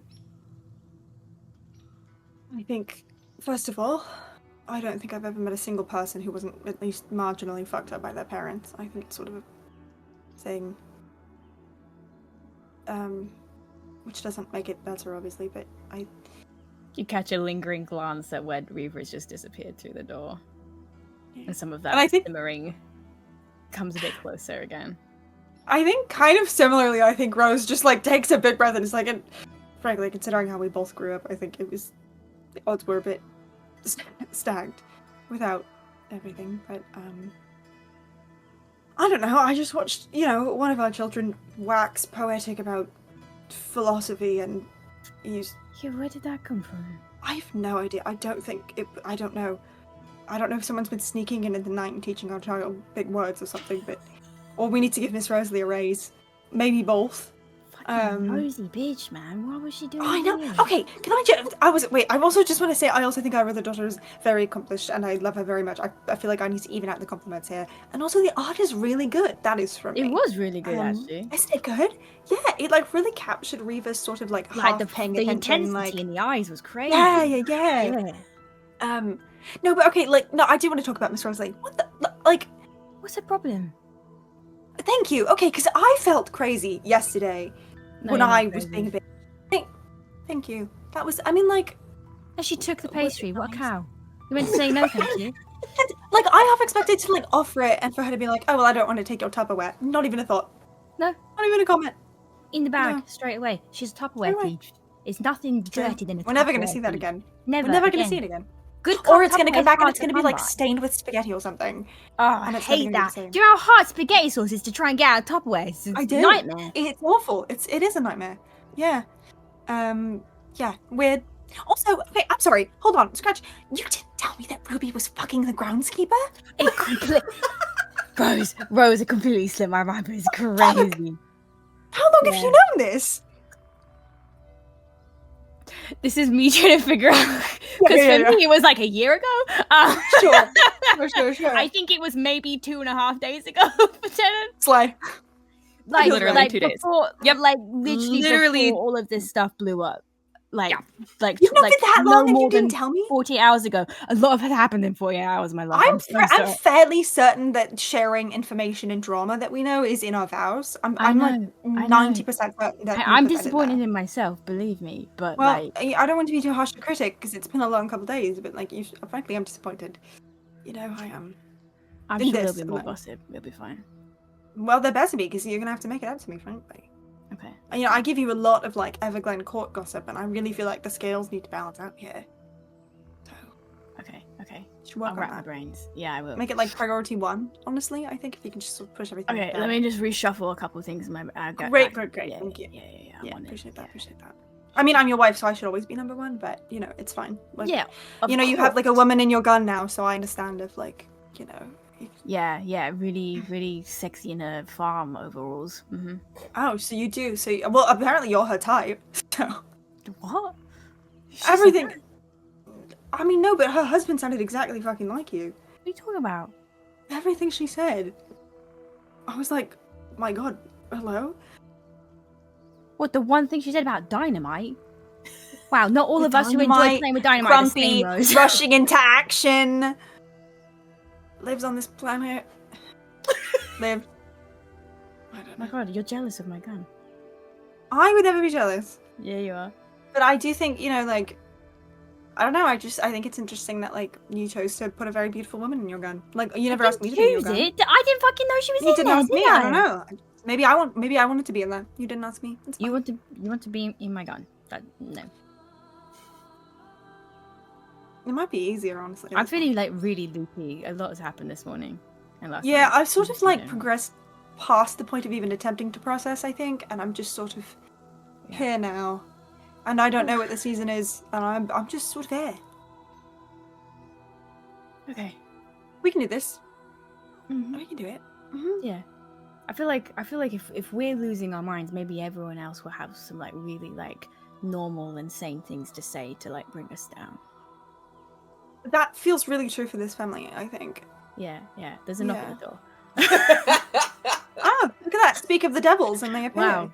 That's unbelievable. And at that knock at the door, I think that's where we're going to take our break. Join us back in 15 minutes for some really normal, insane things that these guys have to say. Cool. Chaos. Bye!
Welcome back, everybody. We're going to pick up not at the cottage, but at the Ivy Lace house that Riva and Rodella are just approaching in order to speak to Sloane. Got that same door, that same kind of jackrabbit, big brass door knocker. It's pretty quiet.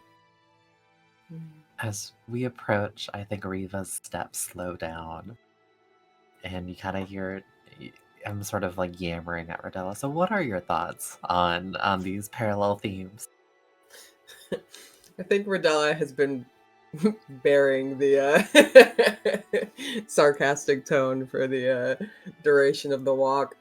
Has been kind of like responding very blandly. Just kind of, all right. And then I think as they start to get closer and Riva's steps start to slow down a little bit, Rodella's tone gets a little bit more like engaged, and I think she reaches out and grabs Riva's hand and gives it a little squeeze.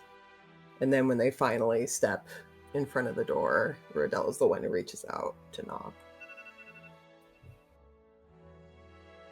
Notably, this time, when you approach the house, there is a purple plume of smoke coming from the chimney.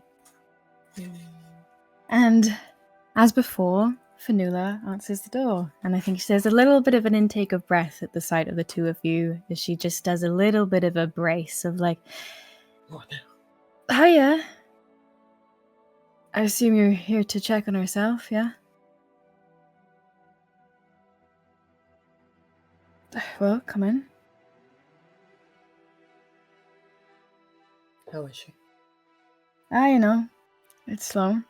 She's fine. And how are you? I'm grand.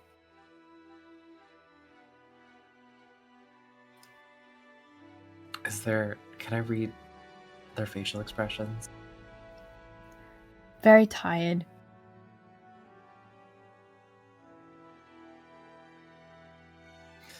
I think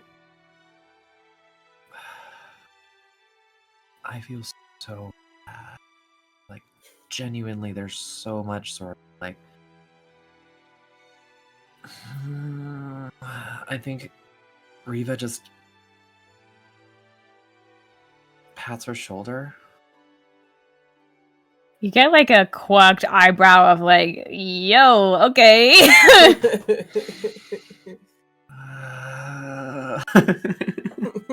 I think Fanula like shoots a quick glance at you, Rodella, of like, oh shit, is she okay? I think Rodella, just kind of like sensing the awkwardness in the air, just quickly kind of steps up and gives a very like quiet smile, and then kind of swoops past and starts heading up the stairs and calls after Riva. I give Fanula one last look, and then I follow up. Yeah. You go all the way to the attic. I think you smell the sense of, not just incense, but you smell weed as you approach the attic. Checks out. I think at that realization, Rodella like takes kind of like a deep shuddering breath and like lets it out and feels a little bit more calm. Just feels a little bit less anxious. And could partially be the weed she's been taking, but definitely like Secondhand. Yeah, secondhand weed. But yeah, so I think she casts kind of like a knowing look over her shoulder to Riva, just kind of like a she's fine look.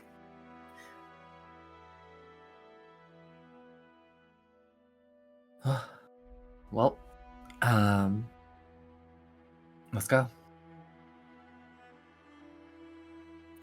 You knock, you hear a come in. And when you push open the door to the attic room, you see Sloane by the kind of the window seat. There's always been this like scattering of like throw blankets and like big plush kind of like floor cushions, and Sloane's kind of like sat on the floor. The kind of like the big main window of the attic that looks out onto Crow Lane is kind of like propped open. She's smoking outside of it, and Estrus is kind of like on the floor as well, her head in Sloane's lap as Sloane kind of like runs a hand through her hair. And Estrus kind of like immediately sits up and goes, "All right, see you guys later," and like just kind of sidesteps and like moves past you and walks down the stairs. And Sloane's kind of left, and she goes, "Hello, darlings."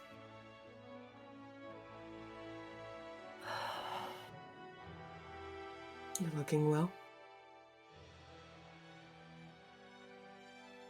I wish I could say the same for you. I like rub my brows for a moment, and then I go sit down, sort of crisscross, right next to her. She hands you the joint. I take it. Big, like, inhale, and I just hold. And then just exhale.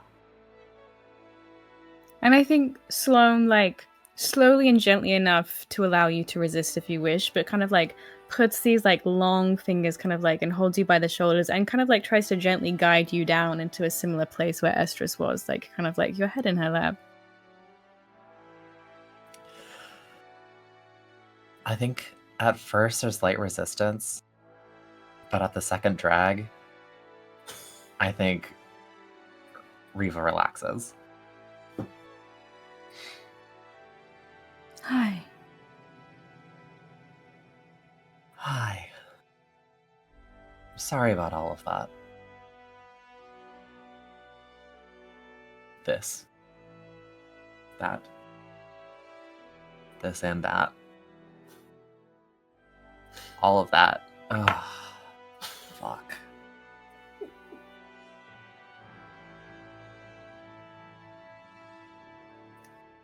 There's been a lot of this and that.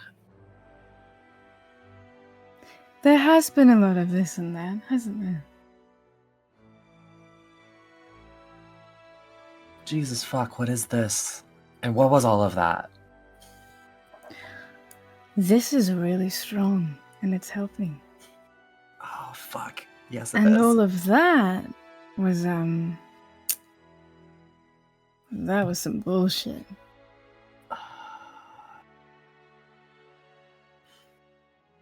That's some real fucking bullshit.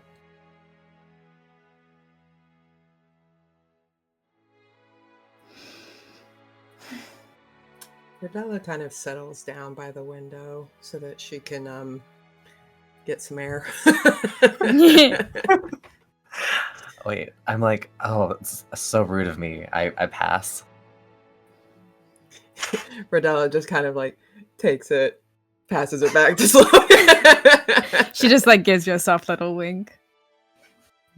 Oh, go on then. What are your questions? I'm not giving you a mission report. This is a conversation between siblings, alright? So don't order me around. Got it. And I think, like, Riva lets her hair down. Oh, you've got a great big mat at the back of your head. That's awful. Oh, shut up. I'm sorry. Mm-hmm. So it's like her nails are so long. She just starts like combing through it and detangling it. Why are your nails so long? Because I can claw people's eyes out with them. But don't you find it uncomfortable? Clawing people's eyes out? No, I like it when it pops.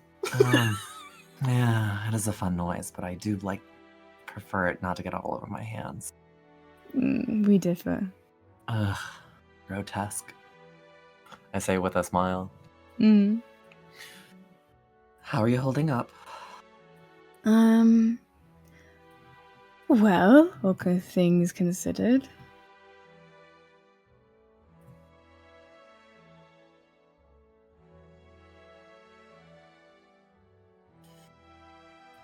How long? Okay. How long was it for me? Yeah. Oh, I think I lost track after about day 6. Not too much longer than that, maybe. 7 or 8 days. 7 or 8? Hmm. Okay.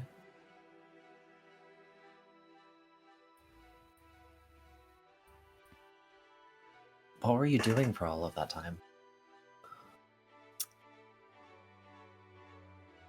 Well, I was, being a little egregious in my magic. What is that supposed to mean?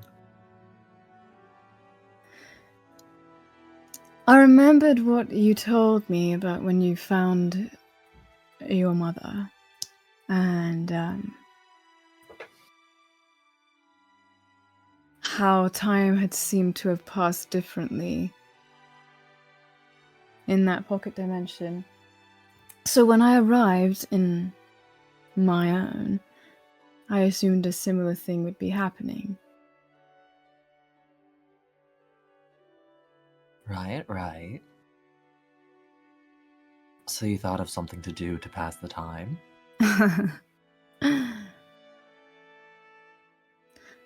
I was very worried that when I stepped out of that pocket dimension, whenever it happened to happen, I had faith in you.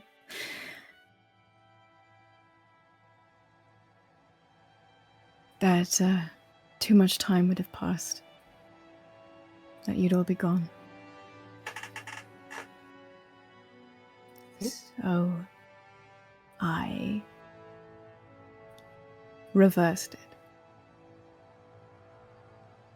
And by egregious, I mean,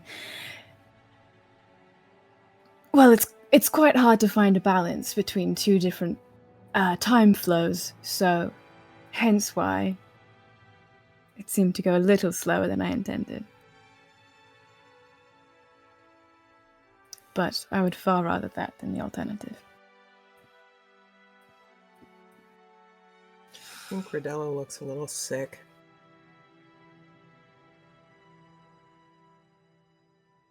And conversely, I think Riva looks bemused.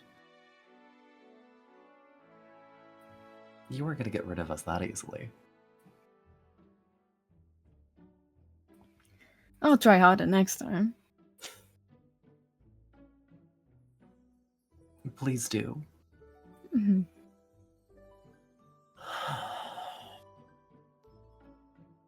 Did you find anything else out? What, whilst I was weaving time for you? Just curious. You're extremely capable. Did you observe anything? Yes. So, Molly, whatever she did to put me in there, not a phase spell. She was speaking in Infernal.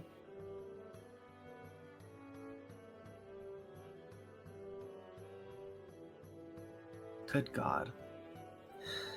Yes, it was quite strange. Her accent was always awful. Do you remember? Just like all of the just really bad, and she became quite fluent in it. So it did catch me off guard. I hate to admit. God, I remember when she was learning for the first time, I thought she was spewing overboard. You used to sound like she had a frog in her throat. Honestly, that sounds like a compliment. You're giving her too Yes. much credit. True. And it's not like he was a good teacher, or the patience to be a good teacher. No, she just knew mostly swear words from what she'd pick up around the deck, so she had some sort of teacher. And apparently a lot of time to practice. Yes. Infernal. Who would have she have been learning Infernal from? Ah.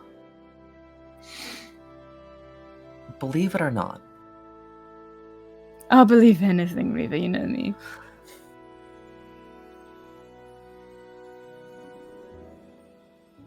I think we had a breakthrough from Ah. What grade is Elowen in, dear?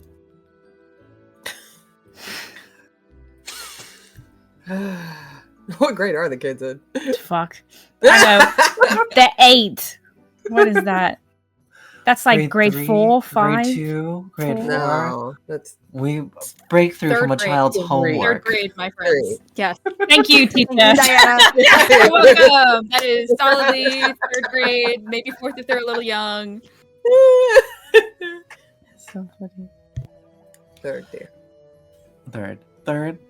No, definitely knows that. Oh, wow. You are recruiting them young, this generation. No. They're truly No. outperforming. Doing a great job. Insight's incredible. Much more to say about literature. And unless I look over to Rodella sarcastically. Bertella just rolls her eyes and holds her hand out for the joint.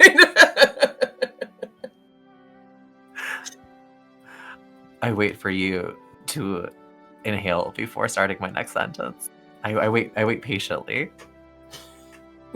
She takes her time. Eyes locked. I Then look hands up it at back. Sloane and giggle a little bit. Mm-hmm. Oh, it does work, doesn't it? Oh, okay. Elementary school. Homework. Demon. What was the answer to number 10? Oh, Devacrass. thank you. The avaricious. Oh. One of the first fiends. Mm. What about him?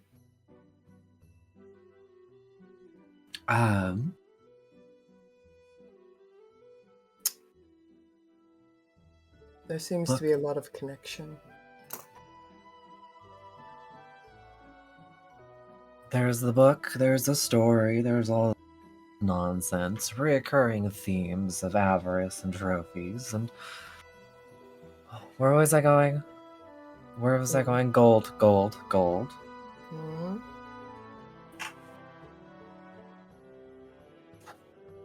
Funny thing about gold. Gold is a funny thing, isn't it? And I want to sort of reach in, try to absent-mindedly reach into a pocket that's not there. And I think I take a moment and fumble, and as I can't find it, I reach into a trouser pocket to pull out one of the gold coins.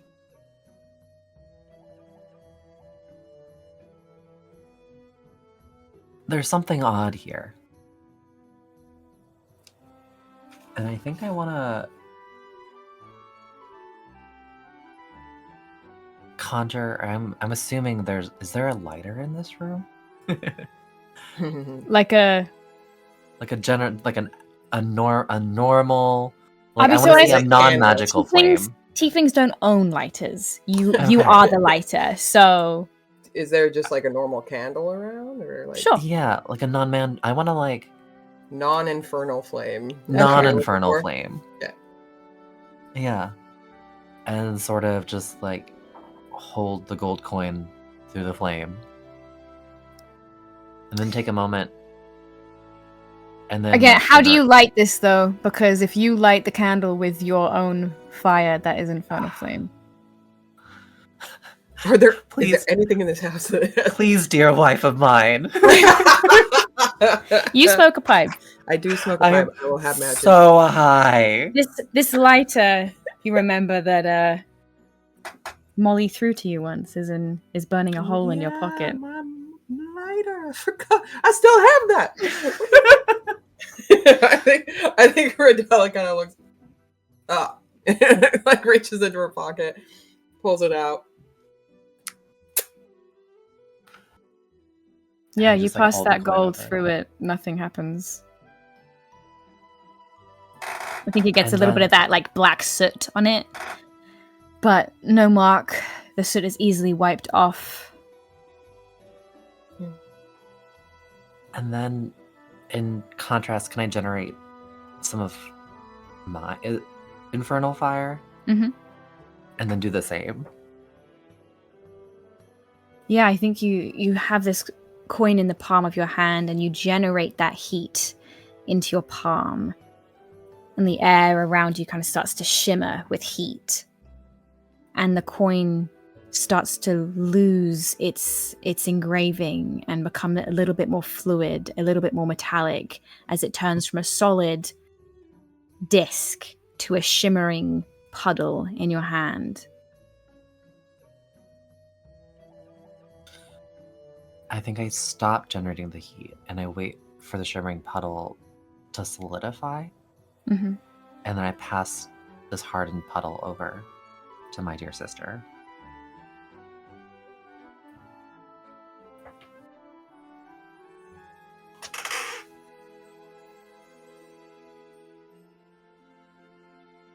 What? What? Riddell starts What? giggling. It's hit, and she just. What? This. Yes, This. money. God, what, was it a metaphor? What? Sorry, darling. What are you trying to tell me? But what was this? That Why was this? you melting it. But it didn't do that when we did that. Yes, but We you, did darling, that. darling, did I'm made of this. fire. You can melt gold whenever you like. That's the special gold. It's a special gold that shouldn't melt. It should not melt. No, see, well, you're Nothing doing else the we've done. You're doing the Nothing thing where else you we've have done a to conversation in your head and you only give me half and you expect me to read your mind. I can't. Well, here's the other half. Nothing. Oh. Nothing else that we have done to this gold has had any impact.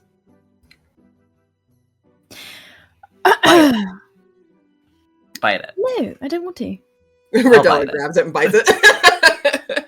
And then holds it up. This Ow. Your teeth make a little bit of an imprint in this like molten, now hardened puddle, and then the indent raises out of it. Chipped a tooth. Oh, don't be a baby. Listen. The gold comes from this curse, right? Yes. And in the story you found, the curse came from the fiend. Yes. Well, if the Yes. fiend originated the gold, then it makes sense that the gold can be undone by a fiend's own power source. Oh my god, you're a genius. Click. I think Riddell looks over at Riva and just goes, and the gun said The gun? that she spoke to the gun. Who spoke to the gun? Molly. Oh. The gun belonged to Molly. The gun belonged to Molly.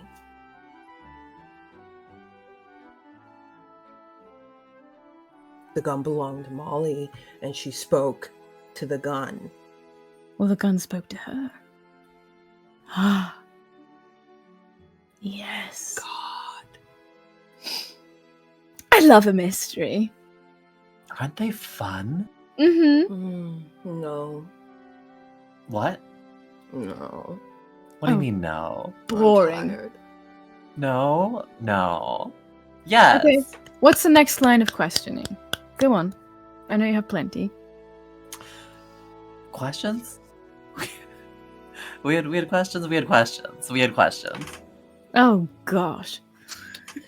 So souls. Souls? Souls. Mm-hmm. Souls. Love souls. Because she's been collecting them. Like ducks. Ducks? She's been collecting ducks. No, but like Souls. she's been collecting them like ducks.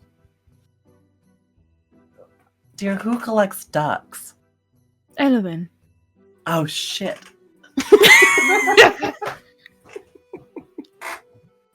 Oh, Yes, she's a hag, so she collects the souls. We all know this. It's basic hag knowledge. Yes, so she collects Okay. the ducks. I mean the souls. What did you put in this? How do you squidge all of the souls? Like, could you glue all the souls with the gold? Squidge, squidge, squidge. Why has the gold got anything to do with the souls? How do the souls not have anything to do with the gold? You just backwards my question. That's not fair. Nothing in life is fair. I still don't have an answer. What is going on between the gold and the souls? We found all I the don't souls know. and the gold, and we cracked them open, and there were souls. Ducks. Oh, the souls down in the mines. Yes. Yes. Right. That's what Which are we not said. ducks. No. Hold on. She stands up, shuts the window, before she flicks the joint out of the window, shuts it, and kind of walks over to her potion station and starts brewing something very strong smelling. Okay. You think the souls down in the mines were trapped by the gold themselves? Well, Okay. have we considered that they were just trapped by circumstance, as we all are? There was definitely gold wrapped all around them. Right, that's how they died. Right. And that's what kept their souls, though, intact. Because normally when you die, you go poof, right? Well, where do you think malevolent spirits come from? You die a tragic death. Your soul does not allow yourself to pass on. It remains trapped in some way. So The gold may have killed them, but it didn't necessarily bind them. That clearly came from the ritual. I thought it was the gold binding them. No, darling, it's the ritual. I showed you all the components. I explained them all very thoroughly to you. You weren't listening. To be frank with you, sometimes I just glaze over. Yeah, You've had a very hard glazing. 24 hours. I'll let that slide. Continues brewing. That smells awful. Don't tell me you haven't glazed over when I've gone on and about.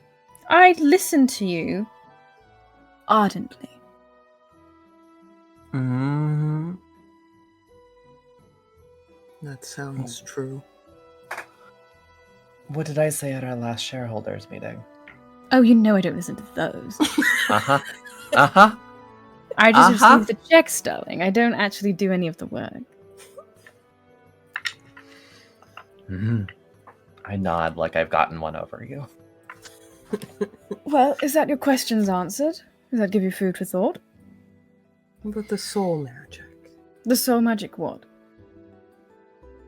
Again, darling, I do only have half of the information that you're telling me. I'm not psychic enough to read your thoughts. Contrary to popular belief. Make it go away. I can't think. Hands you the strong smelling potion. Takes chugs it. It's like Vicks Vapor Rub in liquid form, and your sinuses are immediately like. You are as sober as you have ever been. Renella's coughing like, you know when toddlers cough and they got like the tongue out like, it's like, oh my god. Yeah. And she sits up like, right. Okay, that was bracing. Soul magic. When we believe that when Molly bound the souls,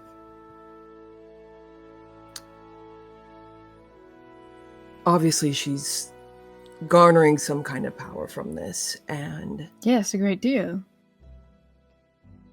now she has, and I think Rodella kind of pauses and glances over at Riva. She's got Bernadette. Her soul. Not her body. Ah, She wanted her desperately. the seance. Yes.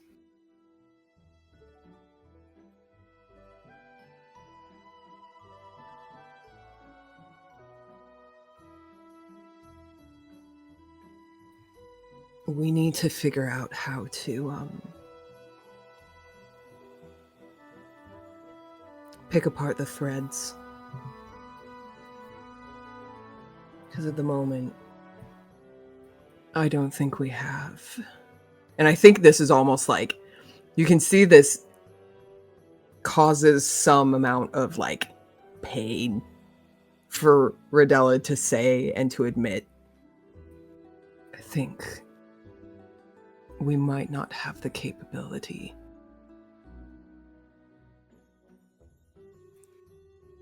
to take her on as she is.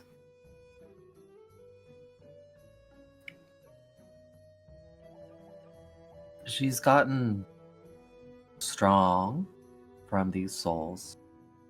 Can we do anything to take them away? Anything with this? With the gold, I think. Like Riva gestures.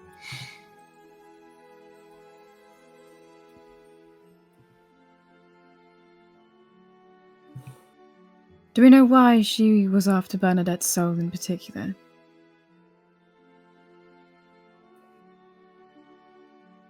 I think it might have something to do with... This is something that they all, like, discuss together, right? Like, Yeah. the idea that this has something to do with... Yeah, we think it has something to do with, perhaps how she became a hag to begin with.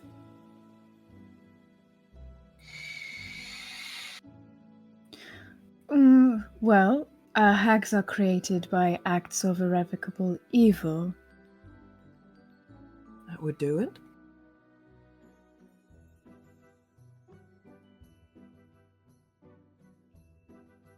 But Bernadette dying was... And she pauses, and kind of like her eyes kind of like get a little bit hot on Riva.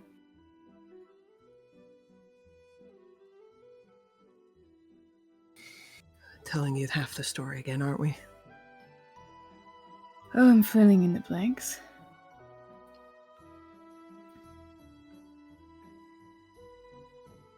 Bernadette showed us something.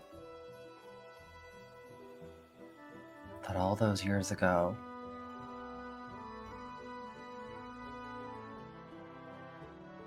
that we may have been wrong. I may have been wrong. I was wrong.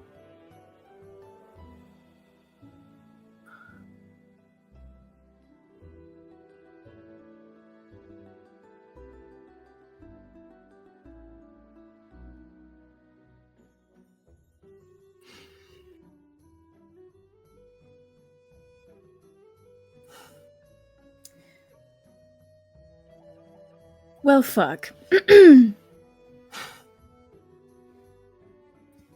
That would give her quite a lot of power, yes. Which she already seemed to have in spades, so... Indeed.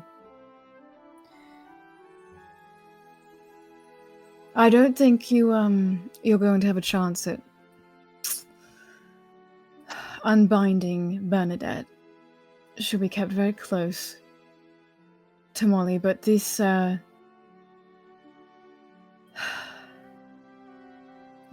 Wallow.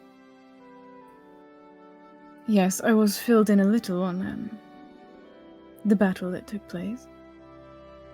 These souls are just walking around in their own body. Mm-hmm.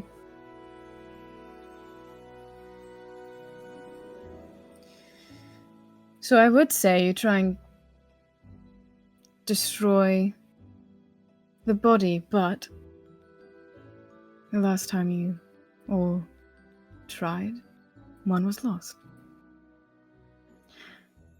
So perhaps a safer bet is the original hosts, the corpses. What about them?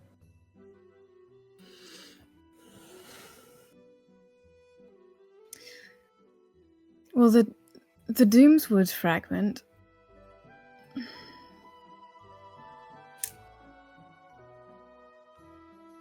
mentioned something about light. Yeah.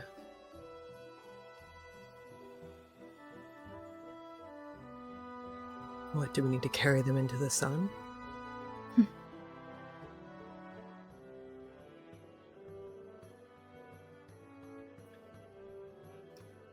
What erases darkness better than light?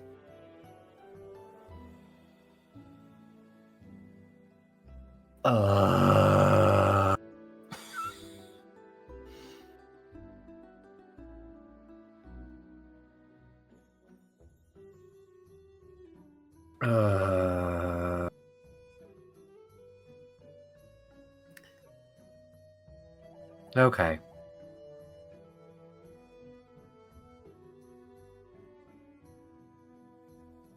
Sloan, you are fucking brilliant. I know.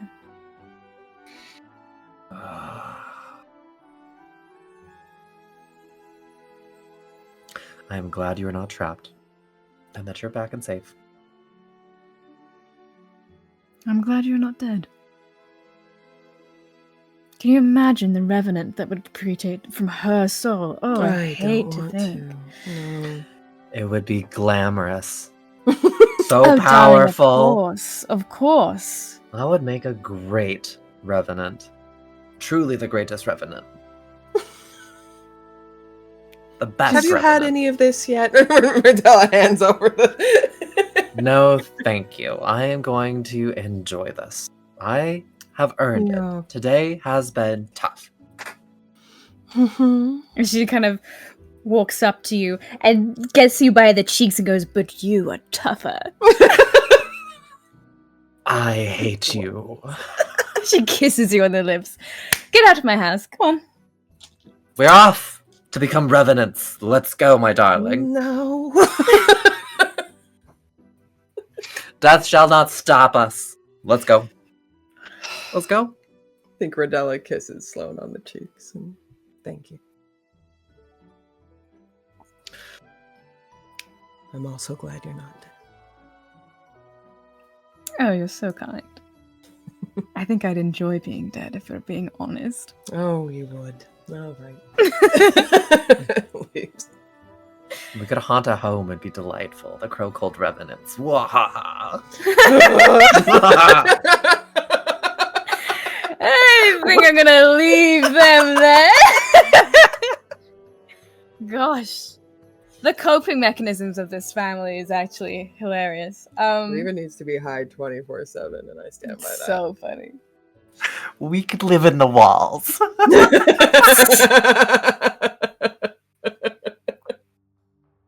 Rose and Tennant, there's a knock at your front door. I don't expect it's locked, so I'm sure the siblings breeze right on through.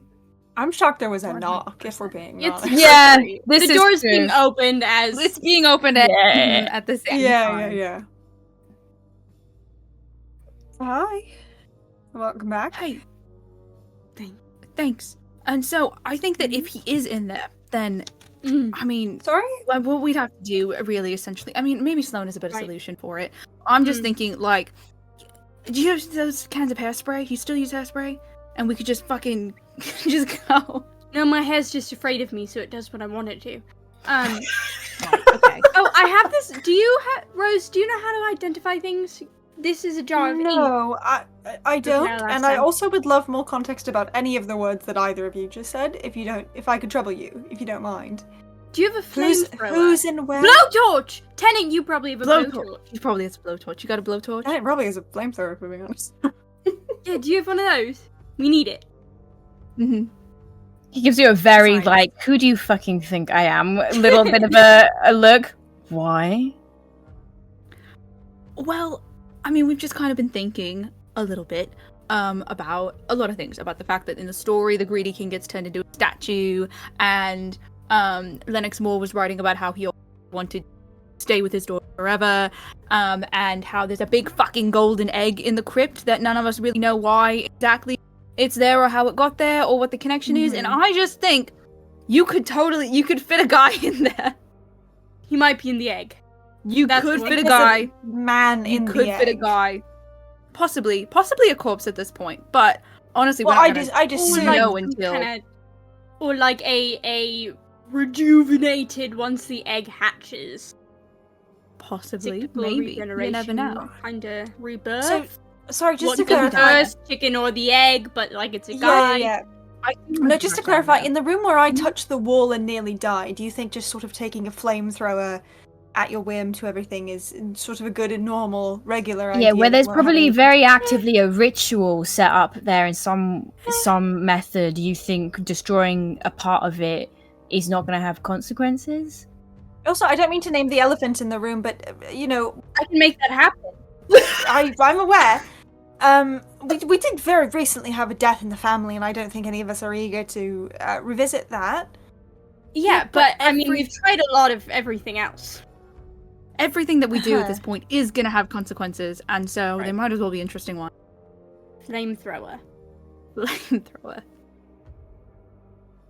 Okay, at the very least, even if there's not a guy in there, Even if there's not a guy. we do think it's hollow, and so Probably. some sort of infernal flamethrower could at least reveal the inside. Exactly. Which is hollow. Eggs always... An egg isn't never just actually hollow. It kind There's of always goes with the thing, unless it's chocolate. There's something in there. Exactly. What's the point of having an egg if there's nothing in it? Exactly. Why? Can we circle the fuck back? Why do you think Lennox Moore is in the egg? Because I don't know who else it could be. Why do we think there's someone in the egg? Because Because people then- size. It's huge, Okay. and eggs keep things in them. I'm So also what's in I'm this kind of one? hitting a wall point, and there's something down there, and I don't know what it is. And there was the thing about the ink, and this is the only ink. I don't honestly. It was a good call. I don't think that the ink at the print shop is going to end up being that ink, but there was ink down there, and that's the only other thing I could possibly think of. And so Hold on. I'm Well, gonna okay. If we're following the direction of the ink started to come from the ceiling when we held hands around the fucking egg. Yeah. So if you So that- destroy the egg, you might destroy the ink, and then you destroy Okay, but your what if loot. it's not an infernal flamethrower? What if it's just a regular one? Then it and will then do it just fuck kind all. of melts, and then it'll reform. And then if it No, does- it just Listen, I'm not saying the flamethrower thing is not necessarily going to be. That's not plan A. Right, a That's like blowtorch plan could work as well. B or C. Honestly, I do think maybe if we did go back down there and all held hands again or did some other stupid shit, then maybe something else will happen. I don't know. But I just want to keep it as an option, and also I think an infernal flamethrower would be very helpful, considering that we're trying to, melt the souls off of a hag, and the infernal flame seems Yeah. doing it. And you can't just as you as really much think as I you don't love have your a fucking infernal flamethrower? Who do you take me for? Okay. Again, that's why we asked instead of just going and taking it. Yeah. If you touch And- my shit, I'll kill you. We should Well, probably this is exactly have why a we couple of them. I Because agree. look what happened. We all got separated, and things didn't exactly work out great. So if we all have one, Oh, sorry. Now we're all getting infernal flamethrowers, all of us. sure. Great. Make a kid-sized one at that rate, frankly. I have one. Sorry. Never mind. Like nervous glance to my children to see if they clock that. My children who hide knives on their person frequently. Okay. Okay. So you're not on board with our theory, is what I'm getting. I didn't say that. I have You did. I have my doubts. It's But I think it's worth maybe visiting the crypts again if that's the clue you were given. seemed like a pretty important one. So Mm. Crypt, maybe back the statues, melt the statue, just to see what happens. I don't Can know. we get back to the statues? I've got maps. We'll figure it out. No, babe, it got fucking buried along with me. Yeah, I know. I was Different there, wall. but there's also got to be more than one way into that. Air But has we'll to get. find a way. I don't think air does have to get in there, Nadette, because all the people down there are dead and they don't need it. Right, but it did have to. So therefore, there's probably still some that The exist. farmer in my gun literally said that they made that themselves. We will find a way. Yeah, we will. Dandelion could just dig it out. Elephants There's run one out for their cave in- digging skills Yeah. with their flat feet. Hannah just turns around and starts texting Radella, going, I think we're going to end up in the crypt again. Maybe. And then after that, SOS. You get back a very, like, not without us. Period. Please vote. Okay, so flamethrower. You were saying something about having one. A couple. Well, no, A regular gonna one and a break- child-sized one. We might break it, but I'll fix it. I'm not gonna break it. Nadette might break it, But then I'll fix it. but then she'll fix it. Great. Otherwise, I Cool. do have hairspray in the back of your cabinet from when my hair wasn't afraid of me, so we could just light it. That's so dangerous. What? Flame near a compressed canister? What could go wrong? Okay. Kind of like gives Rose a bit of a helpless look. And You stress me out so bad. What? Yeah, I know. let me just. I think he kind of starts reluctantly walking in the direction of his workshop, which is just kind of attached to the house. It's like just out the back. Are Radella and Reva there yet? I don't think so. You've only just got that text. I think it'll be. Nadette is gonna turn to Rose and be like, "It's gonna be good. It's gonna be fine. We're all gonna be safe." Are you still high?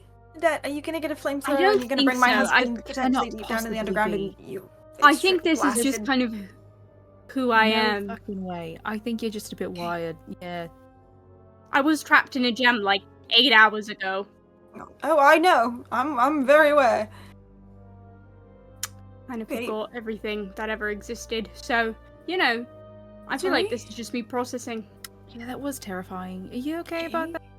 You good? Sorry, we tried to beat you at cards, but you kicked our You ass. should so- know better. Yeah, honestly. I don't even think I Cool. have the bandwidth to begin unpacking any of the things that you've just told me. Yeah, me it's- neither. We're gonna just have to put that one in the box for next week. Next Tuesday, we should all check in.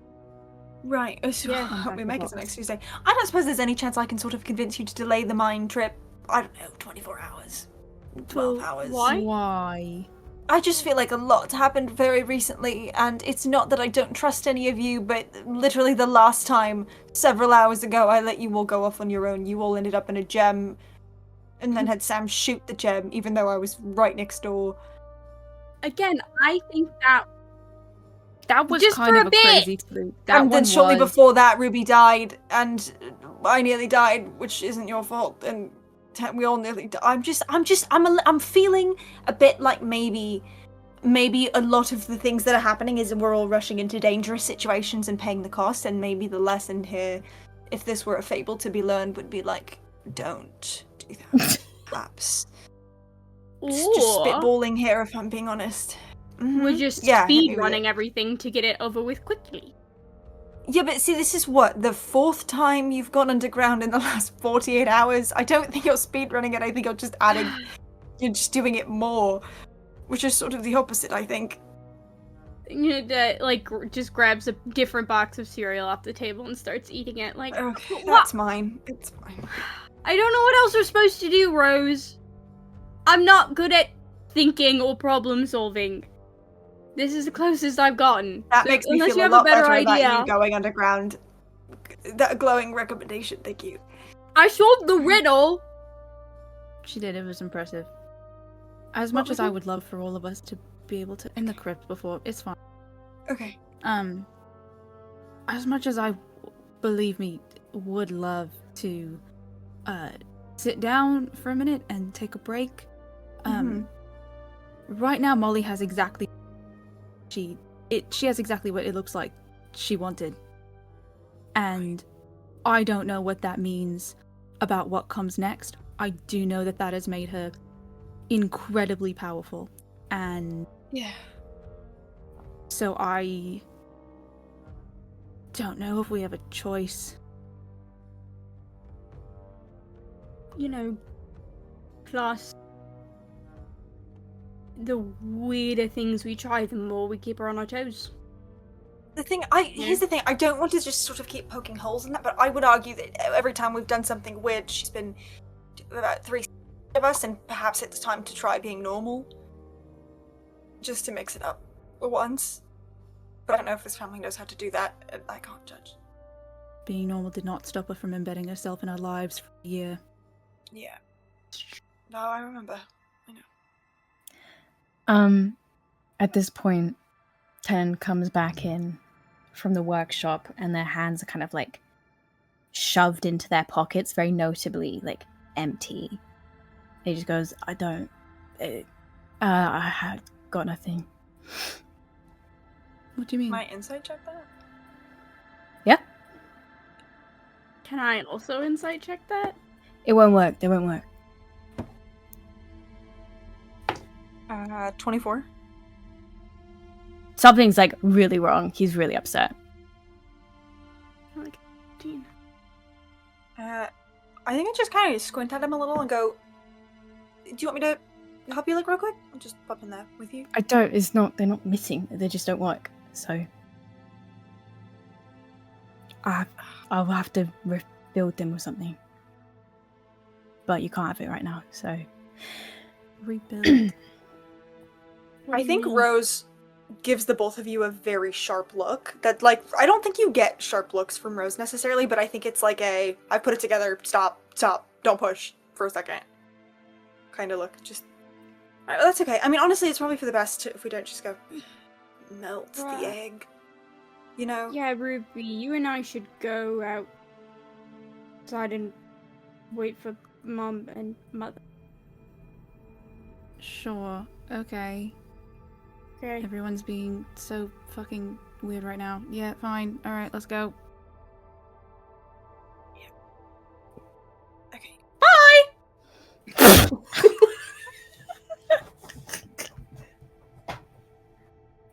Yeah. I think Rose tries really hard to school her expression into something that's not just like overtly extremely sympathetic and fails miserably. Just I don't know shit about shit. Might not be a bad idea to let them. You know, if it's coming from me, it's bananas, but you can let them try.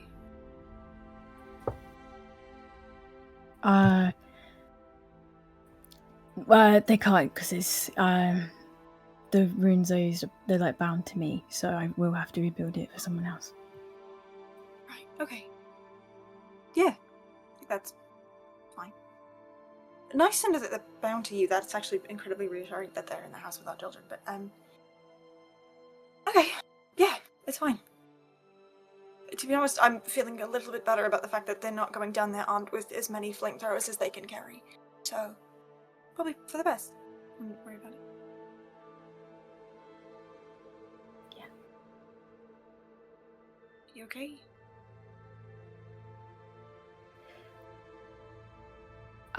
This is crazy. I think I am gonna go down there. I can't. They keep touching shit. And yeah. Is that okay? I mean, are you asking me for permission, or are you asking me for my feelings? Because I feel like I can't hold permission like it's a field trip, but if I could, I would like to. But I don't want to make you feel guilty about it. I understand, you know, I don't feel great about it, but I'm sure that you know that. But I mean,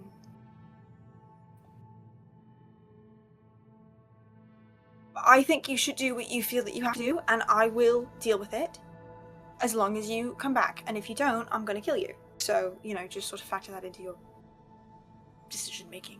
Yeah, standard. Yeah, just regular. I don't think I have it in me to go with you. That's okay. Is that okay? Yes. Yeah. Okay. Okay. Yeah. I'll be fine. We'll be fine. Don't even worry about it. Okay. Is there anything I can do? I know that sucks for you also.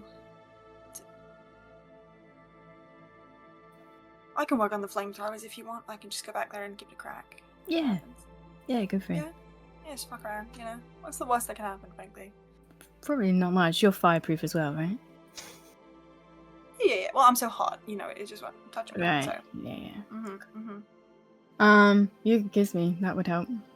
Oh, fine. I guess if I Yeah. I kiss my husband. Yeah. And I think I hold on to him a little tighter than I should. And you know what? I think while I kiss him, I'm gonna cast Death Ward on him. Slay. Just How long does that last? paranoia. 8 hours. Excellent. God, he's not gonna die. If it kills me. Okay, Riva Redella, it's about this time. You approach the cottage, you see Nadette and Ruby kind of outside awkwardly loitering. No? Oh. We're what the breaking fuck into are you Timothy's doing? Sneaking into the workshop.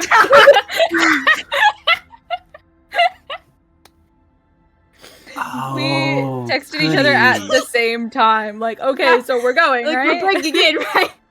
Okay. Do Cool. we see this? No, the workshop's around the back of the house. I mean, you don't technically have to break in. It's not locked right now because he just came out of it. But if you want to, It's not a smash the window or B&E, something for fun, you can. No, I think I'm crawling fine. in the window for funsies is, yeah. Slay. Cool. Nadette uses the door. Yeah. Ruby can do whatever she wants. Yeah, you see a couple of different, like, fire... I say weapons, they're very much tools used for... They're not flamethrowers, they're very much welding, kind of like blowtorches, laid out on the table. I'm gonna steal one. You can. I'm gonna test it. Nothing happens. I think that Ruby grabs. I think it's truly like, you know, fucking Luke looking into the lightsaber. Like, I think it's the two of them holding him, pointing them at each Fuck. You see these tiny little engraved runes on the side of these flare a little bit with kind of like orange kind of like light and then fade again. And I argue for evil here. You want to argue for evil. Yeah. Technically, Ruby has Tenant's Hearth. I have it. I have it is what I was gonna say as well, which is that I have it right now. Personally. That's a very good point. Please tell me you don't point this. We're standing far away. It's like only I Wendy's. think it's only I think the Ruby only starts like pointing it at Nadette if she like tries to light it and it doesn't work at all. And then it's like, well, fuck this. And then but like So Nadette, you pick up one of these blowtorches, you press it, you see that rune flare with light and die again, and it kind of clicks and nothing happens. Ruby, you do the same, and you feel for the first time like your hearth kind of flare to light, and it is like, it does not feel like how you remember your one. It's very, very hot, and it's so reactive. It's like an instinct that you don't know that you have, and it like jumps to the blowtorch, and it fires up in your hand, kind of kicks back in your hands a little bit with like the power of it. oh shit. Give me that one. How come I got the dud? Give it. Swap blowtorches. Yeah, you swap it. The exact same thing has happened with the last one happens with the one you just take from Ruby. Ruby, you can test the new one, and it kicks to life. I think that Ruby, who is very like, I think that her infernal hearth kind of, it was like a, for the most part, low like campfire that she had to like periodically kind of like emotionally like feed to keep lit, but also working very hard to keep contained. And I don't know, do I have to make a check about it or something? I feel like this feels so different. You don't. I can't possibly make you make an insight check about something so intrinsically you. Like, you know Yeah. exactly what's going on. I What? think that her face falls and gets very serious, and she takes the one that she is holding and like tucks it into her belt. Well, this one works, and I think one. No, should be because it fine. didn't when I had it. Nadette. I know how these work. I know how to do this. What's Nadette, going on? What? You know what he gave?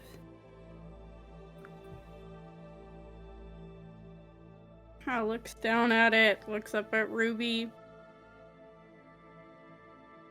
Is gonna like quick disguise self as Tenant and see if she can like trick it. Haunting! I love you so much. I think Ruby looks at Nadette a little bit disgusted. Like, girl, the fuck? Just to see. Does it work? That's a bit. That's a little bit in poor taste, I think, considering the circumstance. I don't know that it's gonna be. Well, you know, it's technology days. Right. Okay, we'll use yours. Okay. Put mine back where I found. And then just like take a like screwdriver out of spite and stick it in my boot. Excellent. If you want to steal shit, I know where he keeps his booze in here. Yeah, I know, but it's more frustrating. This is like the standard Phillips screwdriver. It's used for everything. Right. Okay. Yeah. He definitely only has one of those. Right. Every single craftsman worth their salt only has one standard Phillips. Mm. But yeah, What they just say, shove that in measure twice, one tool. That's my... yeah. You're right. We'll head back outside. Yeah. So, Reva and Rodella, when you approach the cottage, you don't see Ruby and Nadette, but a couple minutes into, as you're approaching, Tennant kind of like exits, kind of like looks around, and then kind of catches eyes with you and goes, "What the fuck? Hello? Sorry, Hello? where did they? Did you walk past them?" Rodella looks around. What was the SOS? They've gone mad. Hold on. Kind of like puts two fingers in his mouth and does this like piercing whistle. Ugh.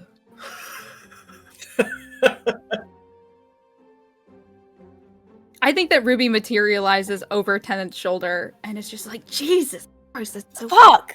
What are you doing? That's entirely unnecessary. Right here.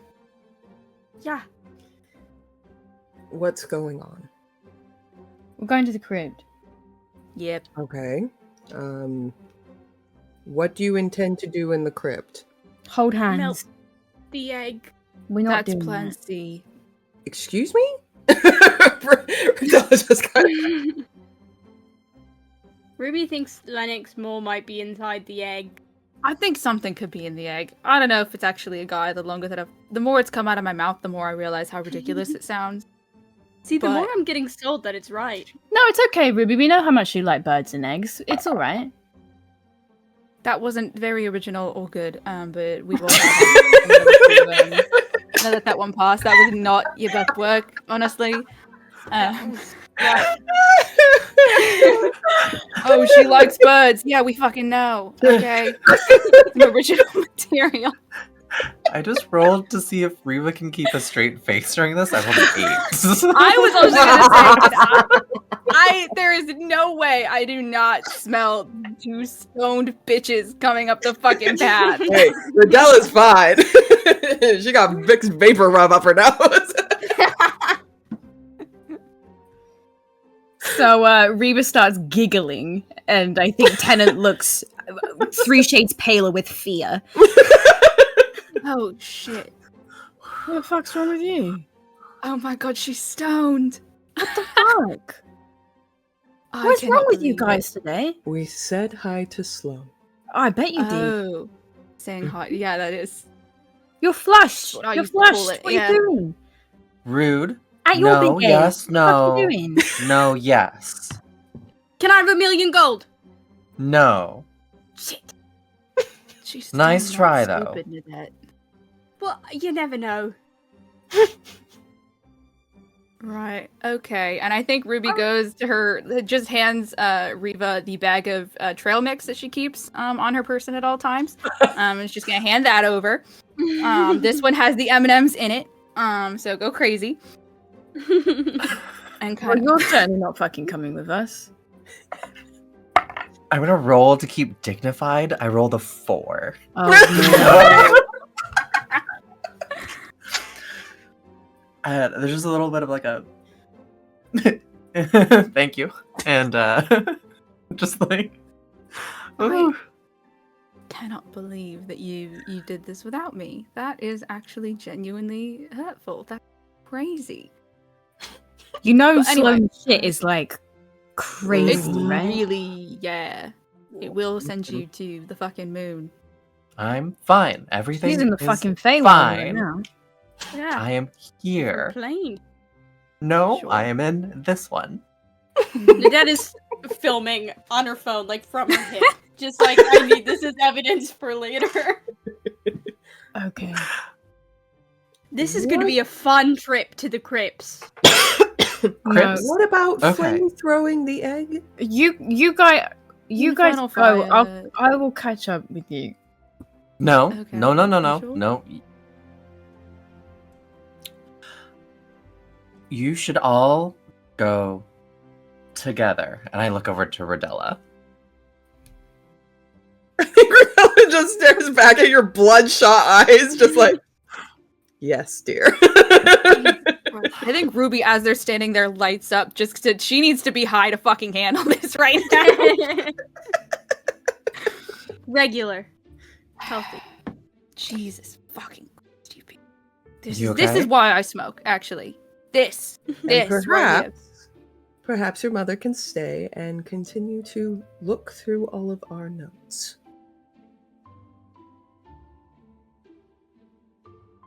Right. Yes. If you get bored, there's a Yes. coin jar on top of the cabinet that they keep. Just sorting through it is honestly a lot. Well, you like this, so just go have a nice time. I promise you, I will do something much more productive with It's my pretty time. productive. I mean, they've got 37 gold and 3 silver and 2 copper in there last time. Oh, not the silver. I took it all. What the hell? Don't take it. Those are like collected. They're like unique insignia. Never mind. Stay out of my shit, please. Oh! Constantly stealing shit from me. What, you don't like to also get a little bit toasted and then sort things? I like to sort things. Anyway. How does that Yeah, work? we know. All right. Okay. I feel I'm not leaving. I feel an obligation to give my wife a heads up on the state of my mother. So I will catch you up in a couple of minutes. Mum, Okay. please spend that time trying to convince them. Yes. What? It's fine. I've removed all flamethrowers. It's fine. Just Jesus Christ. Yeah, let's go. Definitely not talk about flamethrowers. I think as you guys walk off, Tennant kind of like Reva goes to the door and he kind of like kind of like puts a hand on the front door. What's the matter with you?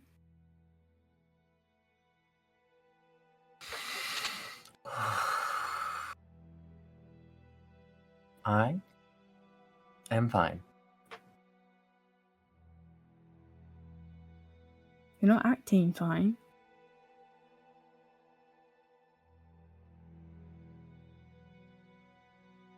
No.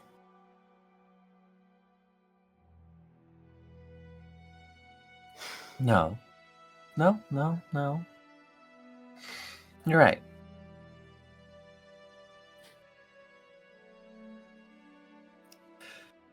Keep your sisters from doing anything stupid.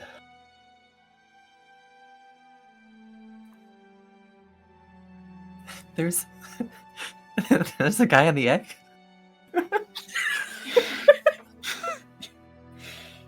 No, I don't think there's a guy in the egg. I think laugh. It's not funny. That's so stupid. It's not funny. It's a little bit funny. And he Ted's trying to like not crack a smile. And I think some part of him is like, we've had this conversation with me high off my bollocks and you looking disapprovingly down at me, and this is a very interesting role reversal. And he's just like, fine. It's not. Yeah, it's a theory. It's a theory that your two youngest have been working on, so you should be proud of them. Oh, so proud. Oh, goodness gracious. Oh, okay. Just be safe, okay? Be safe. I'll be fine. I'm fine. Sloane's okay. And everyone's fine. Okay, can you like sober up before you hang out with my kids? Because you were acting crazy around them when you were like not high. So I beg a belief the sort of like affection you'll be like, you know, enacting around them like this, and that I can't actually handle that. So what are you talking about? Like, what are you talking about? It was fine. I was fine. I'll wait out here. You were being I'll be out weird, here. and you were praising them, and also like, What's weird about praising them? They were doing a good job. Good jobs deserve praise. Really? Wow, that's a new one.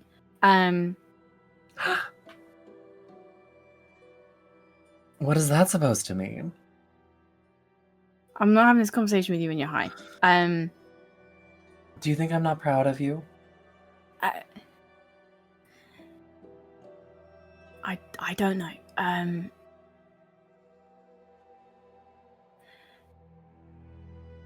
I am going to go actually. Okay. And I'll sober up.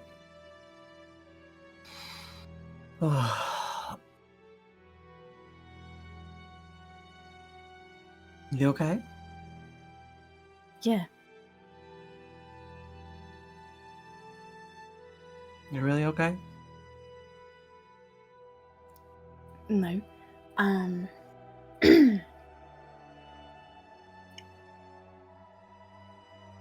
I think in like such an untenant gesture, he quickly like hugs you.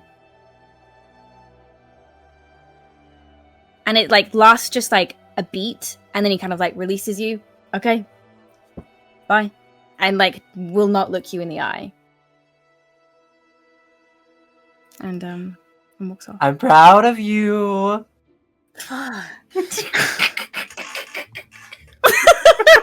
My god.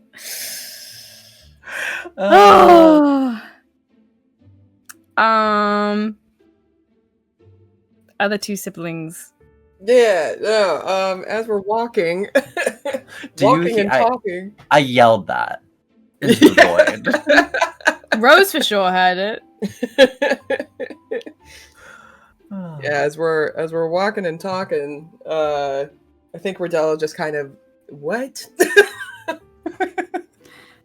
Which part? I mean, the everything, the Lennox Moore. I'm sure you guys have already told her by now, but the Lennox Moore, the flamethrower, what? No, I mean, I just really, the egg has been bothering me to begin with, and yeah. Also, I think Rodella kind of like stops walking for a second. And I think she looks at you, but then I think she looks more at Nadette and just says,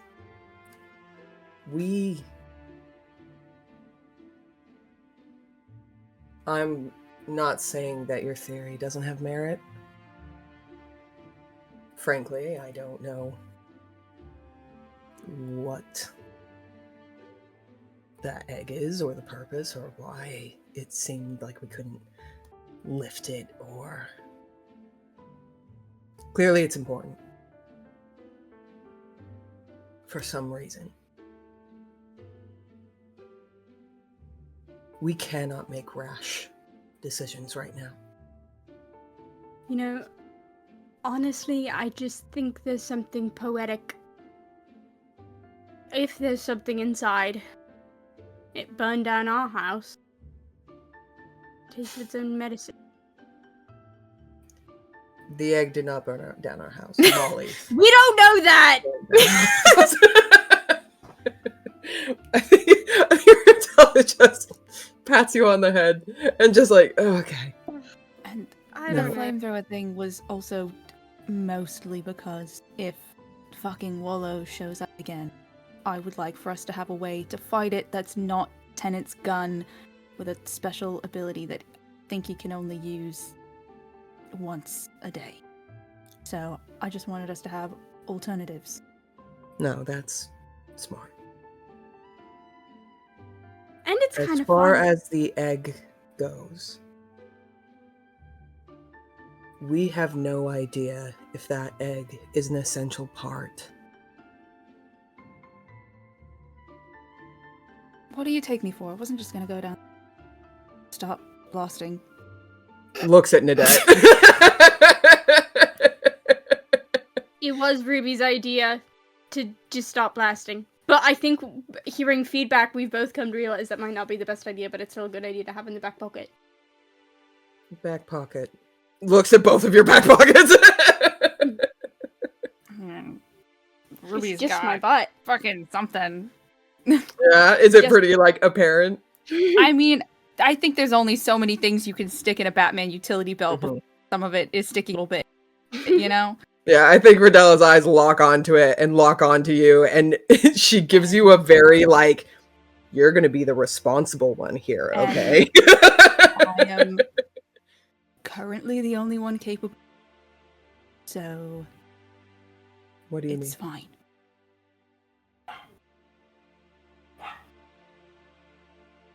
I can't be trusted with flamethrowers. That's Correct. It's in my hands, and I'm not gonna give it to Nadette with all the love in my heart. Reassuring. No, I think if we're going down there, if we're going to see what's going on, the best thing to do would be not to tamper or destroy anything that's already in place. So, because we don't know if we can complete that ritual without it. You done lecturing in there? Little Done. jog up. Right, let's go. You're very much at the entrance to these crypts now. And kind of like, I think in like a, trying to hype themselves up, like kind of like jogs ahead of you, like wrenches back the kind of like whatever fucking trapdoor, whatever you've built into the top of this ceiling. And then like immediately gets hit with like a wave of vertigo and is like, ah, fuck, I forgot how dark it was. Okay. It's fine. It's fine. Do you want me to take you down? Shut up. No. There's a ladder. I can go down a fucking ladder. Fuck off. Sorry. And I can take you down. Mhm. It's not a big deal. No, it's fine. Okay. Would it help if the ceiling looked like sky when we got down there? I can do that. So you don't feel so closed in. I think like he kind of like he's got this like, you know, pouty grumpy face on, and I think it like there's like a flash of like he gives you a little bit of like a soft look when you suggest that. That's nice. I think we need to like be able to see everything for what it is in case something, you know. Okay. If that changes, I'm really good at illusions. So, you know, you just let me know. Okay, noted. Fuck it. Just kind of like crouches down and starts like descending down this ladder. I Just jump to the rest. I think before Rodella goes down, I think Nadette's just gonna like grab her arm and be like, Is it weird to get engaged on a weekday? I think Rodella gives you like the shock of what you just said kind of like hits her for a second, and then after a minute, like it kind of like her face softens. And I think she just says, you know, I don't know if your mother and I ever were properly engaged, so I don't know if I'm the best answer, but things just kind of happened. But Okay. considering how strange we all are in general, I don't think that even if it was odd, I think that fits quite well. Okay. You've never been one to go against, you know, the grain, of course. You Right. Yeah, never. you love maintaining the status quo. It's my favorite status quo and me besties.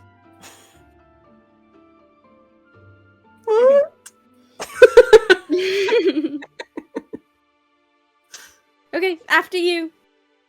I think Rodella just looks like like she like really wants to say more and is just like but she just kind of like okay and goes down. Follow. Can everyone make me a perception check, please? And if I say no? Then you Yeah, don't get 'em. You don't perceive anything. Mara! No, we're supposed to be unionizing! Mara! Oh my god. I'm using DM inspiration because that was terrible. Ruby? Fuck. Wait, I can't remember if this was Why? Ruby or Reva. I think it was Ruby, but if I'm wrong, it doesn't matter. Make this with Okay. advantage. Oh, okay. Cool. Why? A 24. Okay. I did good. I got a 17. Okay. 8. Yeah, I'm sorry, I didn't roll that. It was a 8. Okay. Correct me if I'm wrong, but Ruby, I believe the last time you were kind of like exploring the tomb that you opened, Mm-hmm. you were kind of like backing out of the tomb and you were like trying to figure out if like you could detect or like in particular like smell anything else. That was Rita. Oh, it was Reva? Ah, fuck it. Whatever. Ruby you were also here- had a moment where she like dipped from the rest of the group while they were like Yes. re-entombing Birdie. Sure. So yeah, sure. And she also was a little bit an animal at that point. So yeah. Yeah. What I'll say is, you remember the last time you were here, you remember this whole room as you exited it, something twigged and it smelt faintly of like sea salt. Yes. And this time around, that smell is much stronger. Still looks the same. Okay. Everything looks exactly as you left it the last time. But that smell of salt, like a salty like air breeze, is still like lingering here. Am I able to like pinpoint a source, or is it just like It's permeating everywhere. the whole? Yeah, permeates the whole room. Okay.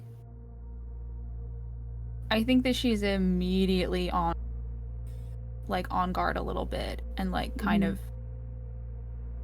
half crouched. All right. This whole place stinks like sea hag.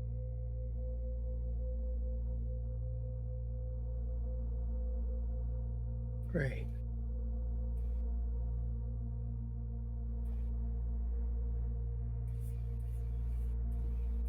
Recent? Or just lingering? Stronger than it was the last time we were down here. Much stronger.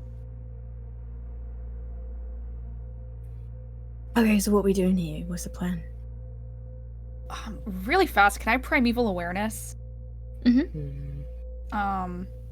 Which is just sensing the presence of. I mean, I'm specifically looking for like Fae and presence, Sure. other than the ones that I already tallied in my. You sense a little faint ping of undead. Okay. And similar to when you were down in the mines and there was that lingering stench of Fae, so not current presence of Fae, but there was once a very strong presence of Fae here. Okay. Yeah, I think she takes like a longer second to like not just like smelling the air, but listening, kind of taking a minute to like feel, and then straightens back up and is relaxed. I don't think that she's still here, but she was, I guess, somewhat Why? recently. It's pretty fresh. Okay. Why would she keep coming back here? There has to be something here. Well, Bernadette said ink. She did. Kind of. Have I mentioned how much I hate mysteries? Yeah, Once or twice. I really hate them. I think I'm catching your bug.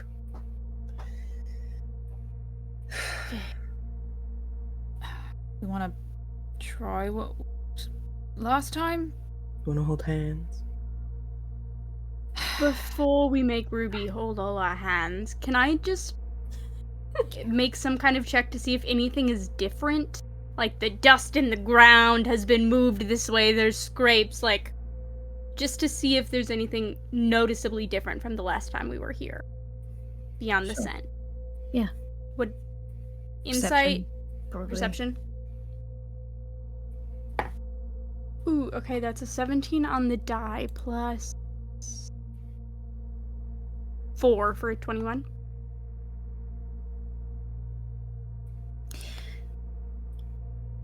The last time you were here, you pieced together the fallen bits of rubble with the missing bits of the engraving, right? Mm-hmm. And kind of like a jigsaw puzzle. And the piece that you kind of puzzled together was the head of this like large bird carrying a smaller bird in its wing.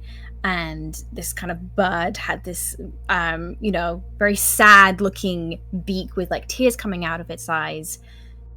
That picture is exactly where you left it on the floor, but you look a bit closer and you realize that someone has turned like the piece that had the bird's like sad frowny beak upside down in this sinister grin.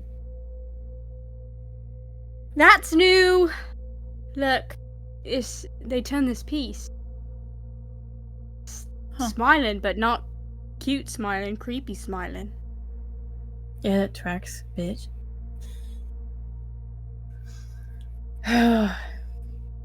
Why was she here?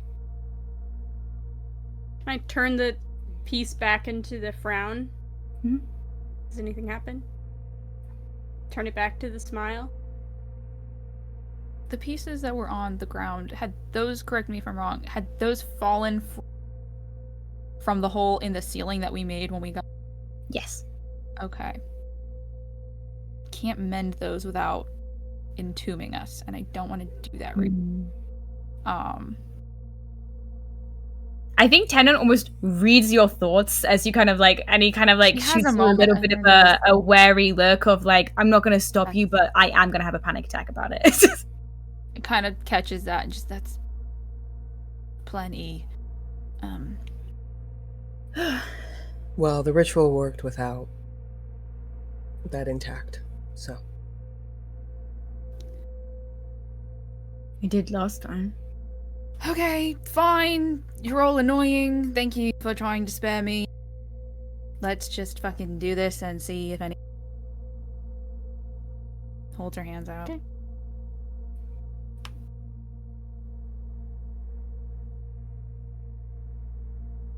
Black liquid starts to fall from the engraved teardrops on the ceiling, splattering on the stone slabs at your feet. Just a continuous drip.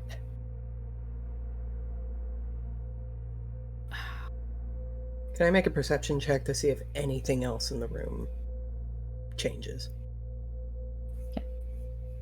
While that's happening, I think Nadette is gonna kick her shoe off to see if she can try and collect some of it in her shoe as a sample. Beautiful.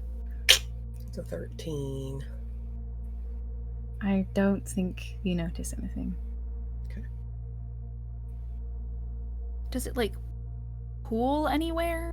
Yeah.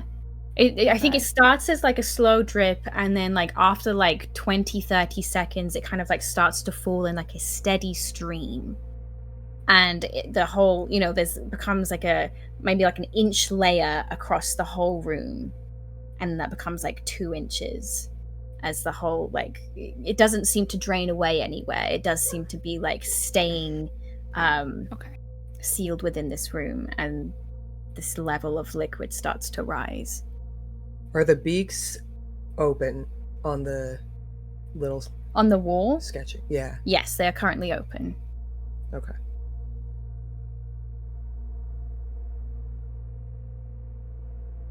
I think Riddell is watching this rise and looks at the kids and just kind of... I don't know if this will fill the whole room or if it just keeps going, but... Do you think, how long do you think that would like take, just out of interest? Probably like not that long. Well, it stopped the last time we stopped holding hands, right? No, it stopped the last time when you flicked the water onto the Reva specifically flicked some of the ink onto those etchings.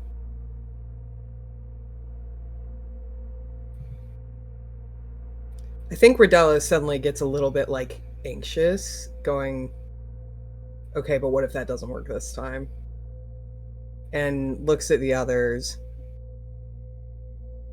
Do we want to stop? Or should we let it keep going? I want to see what happened. And this specifically, it was squid ink. It can't all be a coincidence. I think at this point, Ruby has, like, you know, broken the circle and is gonna just start wandering around and fucking is trying anything. Like, I think, you know, kind of her hands are just fucking covered in it. I think takes it. I think that she, like, slathers some of it on top of the egg. Goes to, like, the carvings on the ceiling and tries to, like, wipe some of it across that. The carvings on the wall, wipe some of it across that. Like, is kind of just at a bit of a loss and is like, I came back from the dead with this message. This can't be nothing. Do you put the ink, when you wipe it on the carvings on the wall, do you do it in a similar fashion to, like, what Reva did, where, like, you cover the beaks? Or are you kind of, like, covering their body? Like, what part are you think doing? She's trying to just get as much as she can, like, multiple times, like, stopping and, like, dipping back down and coming back up. She is trying to get as much of it as possible. And I think also has the thought, like, if there's anything else that's, like, carved here that's maybe not, like, visible to the naked eye, I, like, fill in some of that. Like, she really is kind of just, like, desperately, like, finger painting. I think everyone can see, like, she's getting pretty fucking agitated at this point because, like, again, fuck, I came back from the dead with this message. Like, this can't be nothing. And it's just, like, wiping it everywhere. Do you touch the bird's beaks, though? Yeah. So as soon as that ink comes into contact with the beaks, those beaks close, the dripping stops. What happens to the ink? It drains away. Okay. Is there a specific place it's draining, or is it, like, draining through the whole floor? Make a perception check. Can I give the help action? Because I also want to know the answer to this question. Okay. Finally. 19.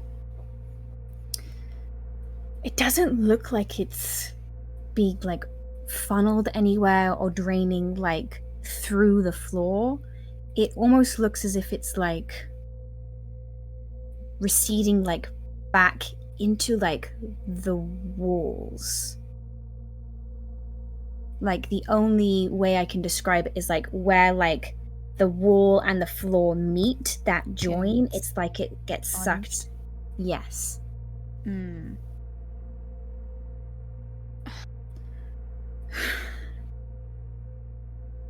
You got about maybe 3 inches. So like not very deep. Maybe Like we have to. barely covered your shoes. And it was when Ruby touched the beaks that it started to. Yes. So maybe it's not about them being fed. That it drains. Do we color them? Is this a fucking coloring book? Color the crows in with the black ink? Is this... Kind of tried that. Can I take like a tube of lipstick out and set it on the ground and see if it rolls like the floor is at a slant? So it's draining that way, or if it's being like magically sucked in? I'm trying to in. It does not roll anywhere. So something is drinking it in, but only when we touch the beak.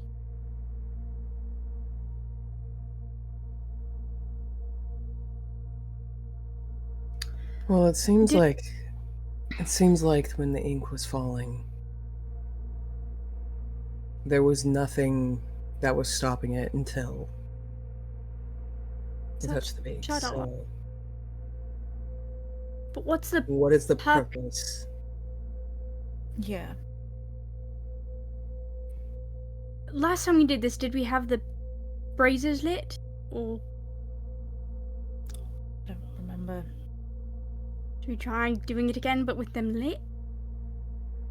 Should we? Yeah. Might as well, I guess.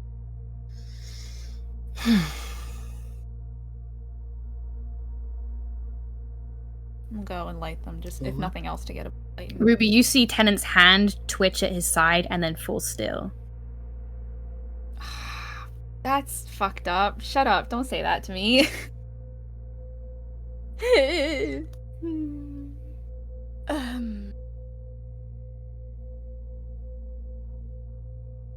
Alright. Hold hands again, or... Not a hand holding there. So you light those braziers, you see the way that the blue light illuminates that handprint on the wall. Mm-hmm. But, you know, nothing happens unless you choose to activate So maybe... that. No, keep... And you hold hands again? Yeah. Again, it starts dripping. And then falls in a steady stream. And that water level starts to rise. I think this time Dad's gonna dip hand in the ink first and then go to the handprint in the wall. Nothing Like mirror happens. the... Damn it. Okay. I mean, what are we missing here? Well, You write with it, you draw with it. let's think about this. Spells? The hand in the wall, the crypt, was obviously created a long time ago. Right. When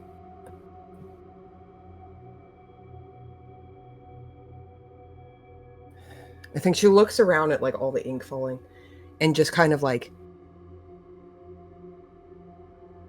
this doesn't seem connected. You're at about the level you were before now. 3 inches now growing. Is from where it's falling, it's not falling in a specific pattern, is it? There's no... Nope. Just... It's not falling on anything. It's literally just like, yeah, falling straight directly onto the ground. Do we let it fill? Yeah. Yeah. I mean, What exactly did Bernadette say? What were the exact she words? said, "Remember the ink." Remember the ink. That was it. That's all she had time for. On this podium, like, how high up are we? Like, are we level with anything, or are we like? You can't stand on the podium. The podium is just large enough to kind of hold the egg. And that podium is maybe about like 6 inches off the ground. Okay. I don't know. I don't know what inches are. It's like about that. That's about right. Right. Centimeters. Remember the ink. I'm remembering it. I'm standing in it. Starts like splashing around with her boots. I'm fucking. That ink level rises kind of 4, 5, 6 centimeters, and it's kind of like eventually gets to the point where it starts to flood over the top of that podium. And as soon as the ink comes into contact with the egg, there is a brilliant, glowing light that fills the room as this egg starts to give off this intense glow. And then there is a low, rumbling sound. And the walls begin to rotate. And the floor begins to lower. Going down. I think Ruby grabs onto like the sleeve of Tennant's shirt just in case. I'm gonna pull back and check in on Reva and Rose.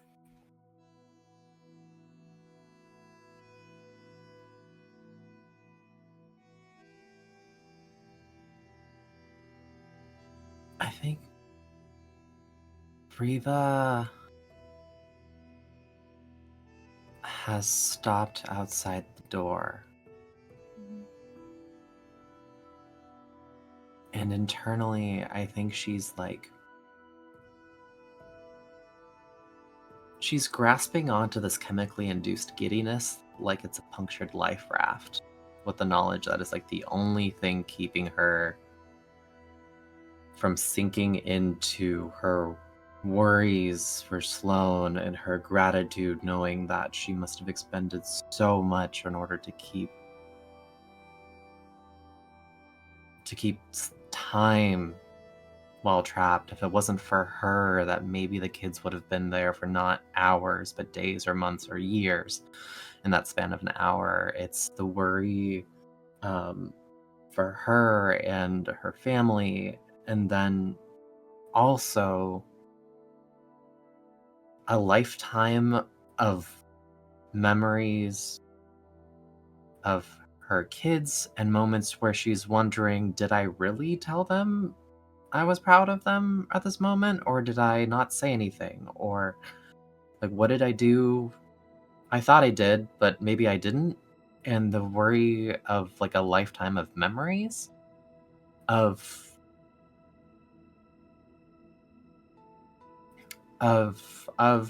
Bernadette and of everything. And I think that like sea of dark emotion is a place where she's trying her best not to drown in. And I think that internal struggle is what has her paralyzed in front of that door. How long do you think Reva sits out there? I think what feels like an eternity.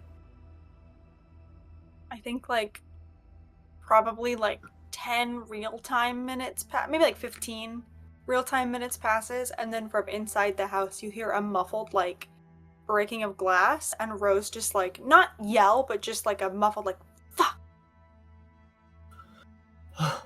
I think that's like the splash of cold water over Reva's face, and she just walks in and heads towards that sound. I think you find Rose, like, in front of the sink with the water on, like, hands kind of braced on the counter.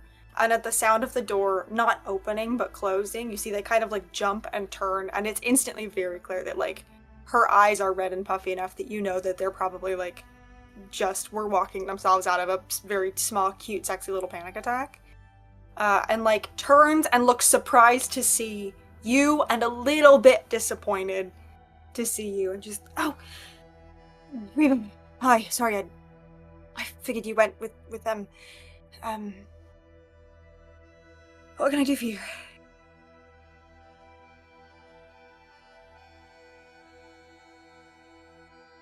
No, I wasn't in a state to go with them. Spent a bit of time with Sloane. Oh. You okay? Are you okay? What are you, Kind of, like, looks over their shoulder into the sink, and then, like, a little bit more sheepishly back at you, and just, yeah, I'm fine. Are you fine? How's Sloane? How, turns the sink off.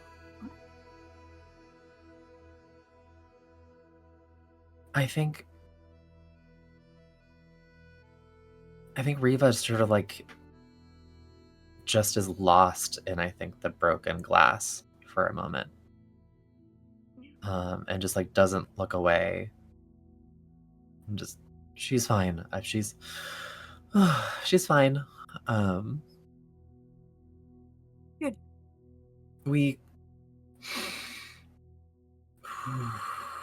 And I think, like,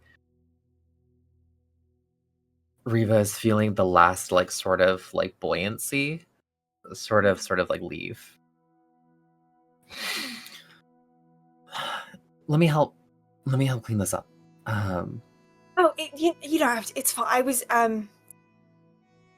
I was contemplating spying on them, but it's fine. It's not your problem. I just...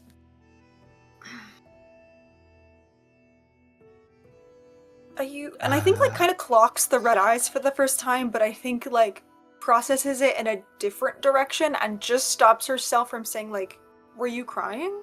And instead just, like, were you... do you need anything? Are you... I mean, you're welcome to... You can always be here if you don't need anything. I'm just... Are you... well? Well, as any of us can be with the way things are. A minute. I think you see sort of like an empty smile and like sort of a kind of a hollow laugh, kind of a chuckle kind of comes out. Let me help with this.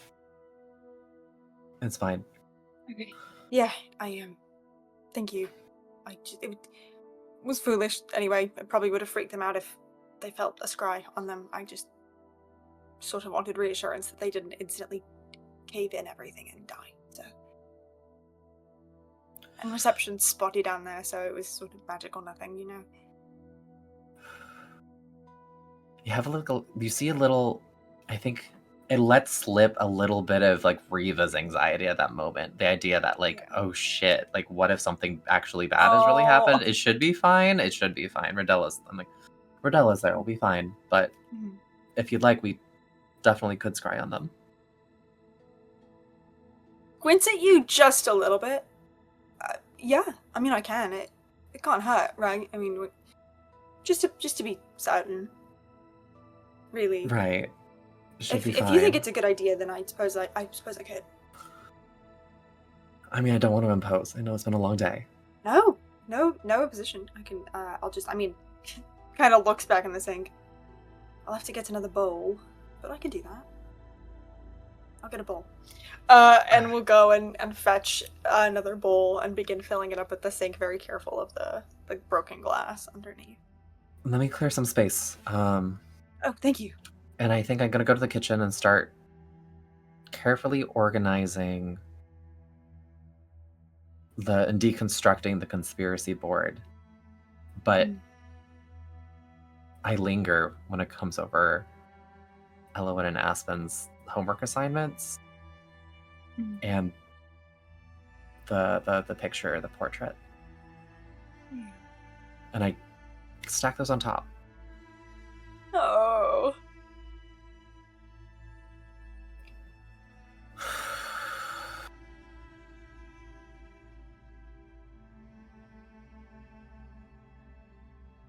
How's your arm? Oh, Your arm? Kind of like set this now very full bowl of water down on the spot that you've cleared. Yeah, it's fine. I mean, it's definitely scarring, which is unfortunate, but otherwise, you know, could have been worse. So, and I'm gonna make Tenant tattoo over it at some point when we have a bit of peace. Yeah, it's fine. How are you? I know that was very, it was a lot for everyone. Are you feeling okay? I look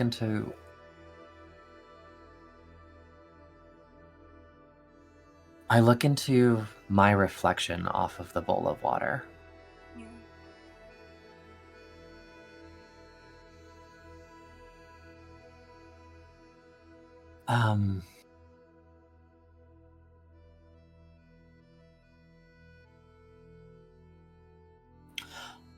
I don't know. I don't know. I think that's fair, to be honest. I don't know if we'll be able to conduct a ritual like that again. What, the seance? No.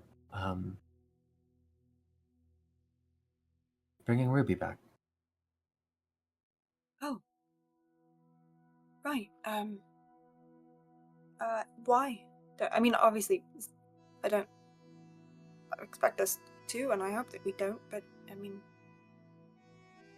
you know, magic is magic, usually. If you're willing to pay the cost, it's sort of like renewable resource, I guess. I don't think that's it. I just don't think my heart could take it. Right. Yeah.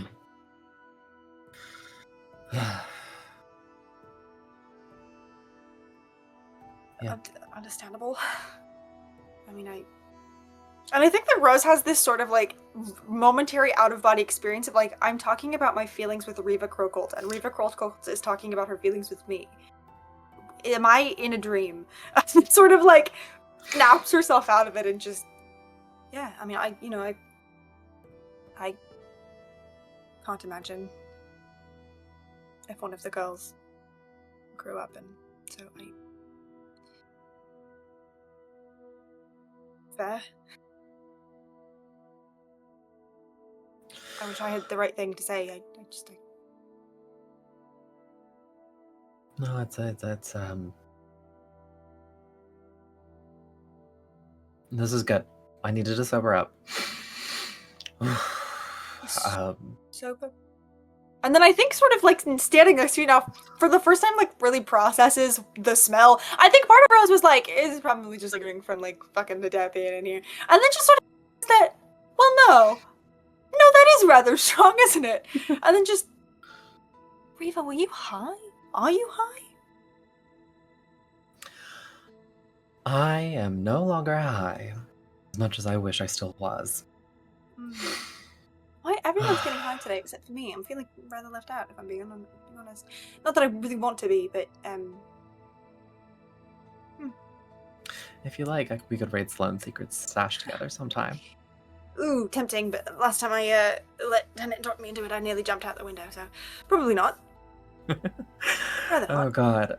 That's Yeah. probably a better idea. Yeah. Plus, you know, I'm kind of tucking some hair behind her ears a little bit. I think one of us needs to remain responsible in this family. So I will pick up the charge, the mantle, the legacy. Thank goodness, someone to take over this heavy burden.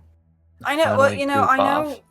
know that's what Tenet was looking for in a partner. So I'm happy to step in and fill the role as an interim matriarch while you're indisposed. Fantastic. I can spend my retirement and leisure on smoking cushions Oh, you're retiring? I thought I Oh, was just covering while you were smoking at Sloane's house, but retirement, we might have to talk about a pay increase if we're being honest. we'll put the paperwork in. Yeah, besides, I think, honored as I would be, and as one of the only sober ones, I'm guessing you probably have other candidates considered for that position. You'd think so. You'd think so. All right. Should we go and figure out whether our entire family is dead? Well, now I feel sober. Yeah, sorry, can you just clarify that last thing that you said? You think so? Can I just request some clarification? Am I... I'm sorry, what? Yeah, never mind. I'm like, no. No, we have... No, I sort of made a joke about not being considered to run the family, and you said you would think so, as if that weren't the case, and I'm just sort of... I mean, like, surely not. Right, because I'm married into the family.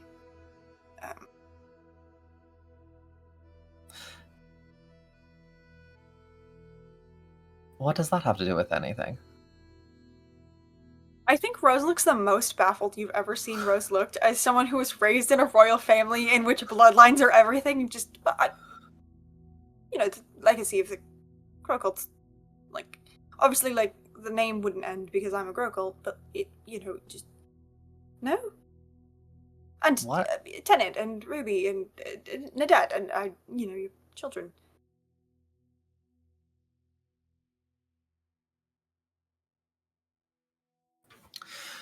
I think you see a little bit of confusion flick over this cultural clash in this moment. Yeah. Of like, what are you talking about? Just because they're my children doesn't mean... Their blood doesn't make them competent. It's it's their training. Rose is not It's who laughing, they but are. It's... Well, yes, but they are all very competent.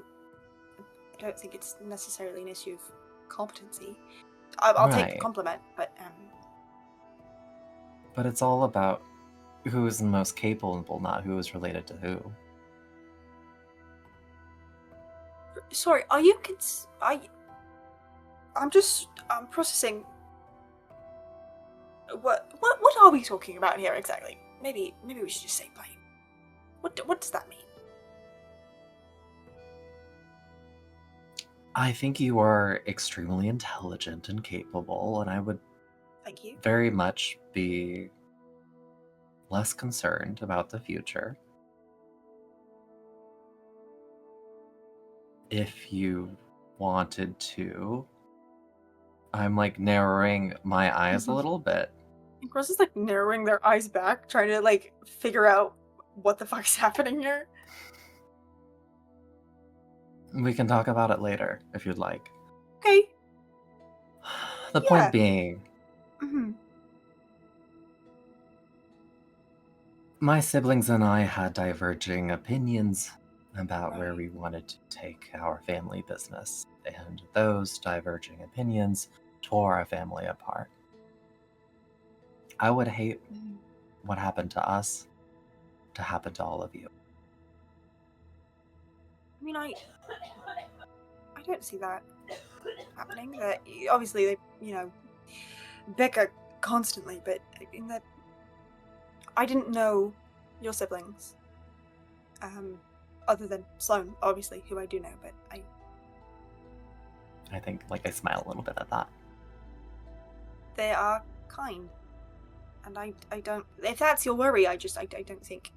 I don't want to invalidate your worries. I just don't think that that's one. I think you can scratch that off the list of worries.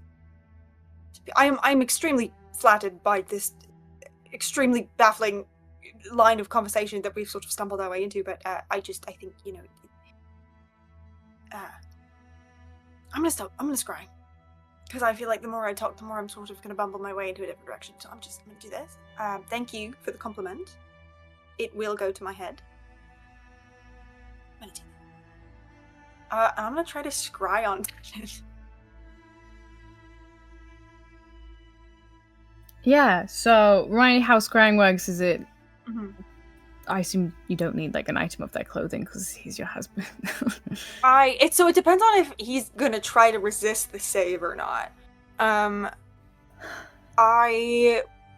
me look up. So I know it's like one thing where the DC lowers, or the DC it's harder for them to beat the more I know them, and obviously I know my husband very well, and then it's based on like possessions. Okay. Yeah. So it really comes down to, will Tennant try to resist the save, not knowing that this is Rose? Right. So that I think that's my question is like if Tennant gets the instinct that like something is trying to press in and look on them, Sure. especially with what's currently happening in that room. I think they whatever unconscious part of their brain is in charge of that would resist. So Completely fair. Yeah. Totally Then you won't have make to a difference, subtract 9 from this save, and it's a oh beans. I can't breathe. What fucking save is this? This is such a long spell. Oh wait, it's probably I wrote it down. Wisdom save? No, I didn't. What the fuck? Probably. Roll 20. Oh well, Wisdom save. I rolled a 9, so So you rolled a 0 against my DC I'll of. have a plus, but Oh, gorgeous. I My don't DC is think so. 20. Yeah, that's a 4. So Gorgeous. So Rose, remind me what it looks like when you sit down and you begin to scry. I think in this case, I think it's been a little bit different every time that Rose has cast Scry, but I think in this case, Rose like sets this, being in the Selkie court and having a part of them sort of call to the sea and to water. I think Rose like sets this bowl down and just like folds her arms a little bit and leans down and like stares into the way like the reflection ripples until it takes a different image. Yeah. I think you see like the reflection and that water surface rippling. And then you see like the surface of that water grow very, very dark. And in the back of your mind, kind of like somewhere deep within like your ear canals, you hear like a thudding heartbeat, a racing pulse, a pulse of someone panicking.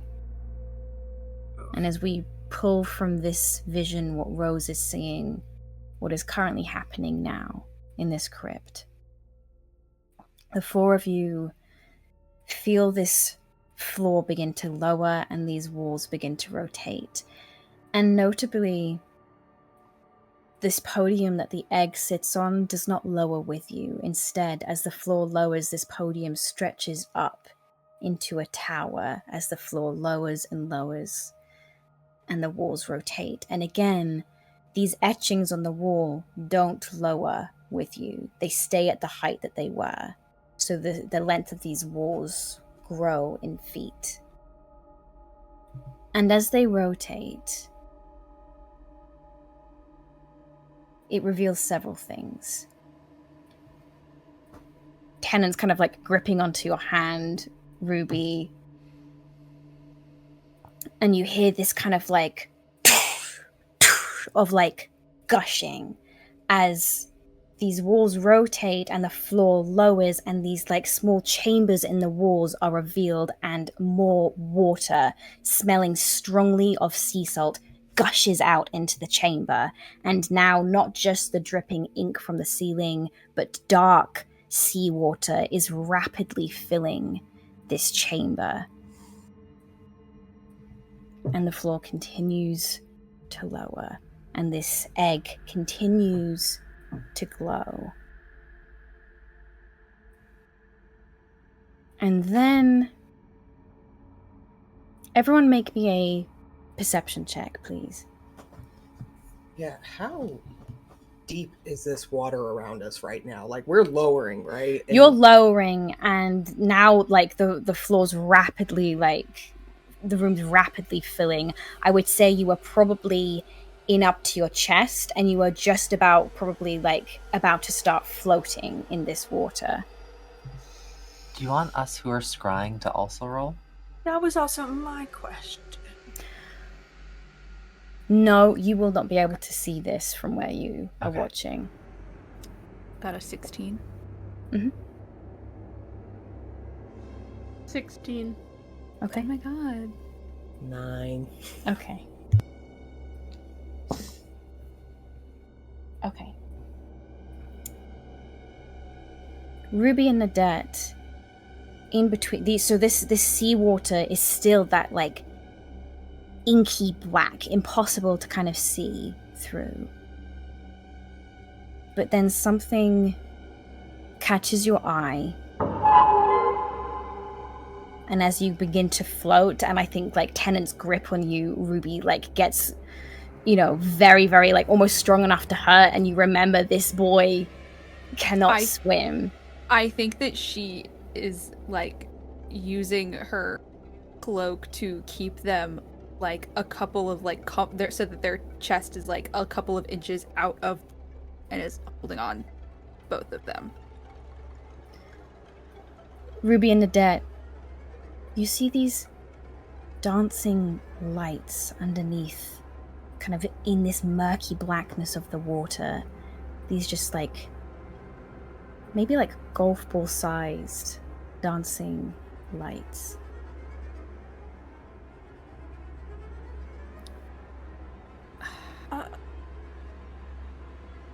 Hold on, everyone. I'll be right back. And I think I'm gonna cast invisibility on myself and then dive in to look at I things. think Rodella, like, and as you disappear, she just, like, I think since Rodella failed her perception check, her, in like, all of her attention right now is on the kids. Mhm. Like, she is watching, like, as soon as this started happening, I think she starts, like, trying to get over. She was a ways away, but she's trying to get over to Tennant because she knows that boy can swim.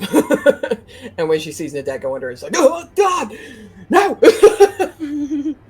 Nadette, do you have dark vision? Mhm.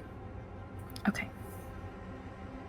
Everyone above the surface of the water, Ruby, because Tennant failed his perception check. I think he's just, you know, in general, panicking. She's just having a panic attack. Yeah, it's fine. You see these dancing lights.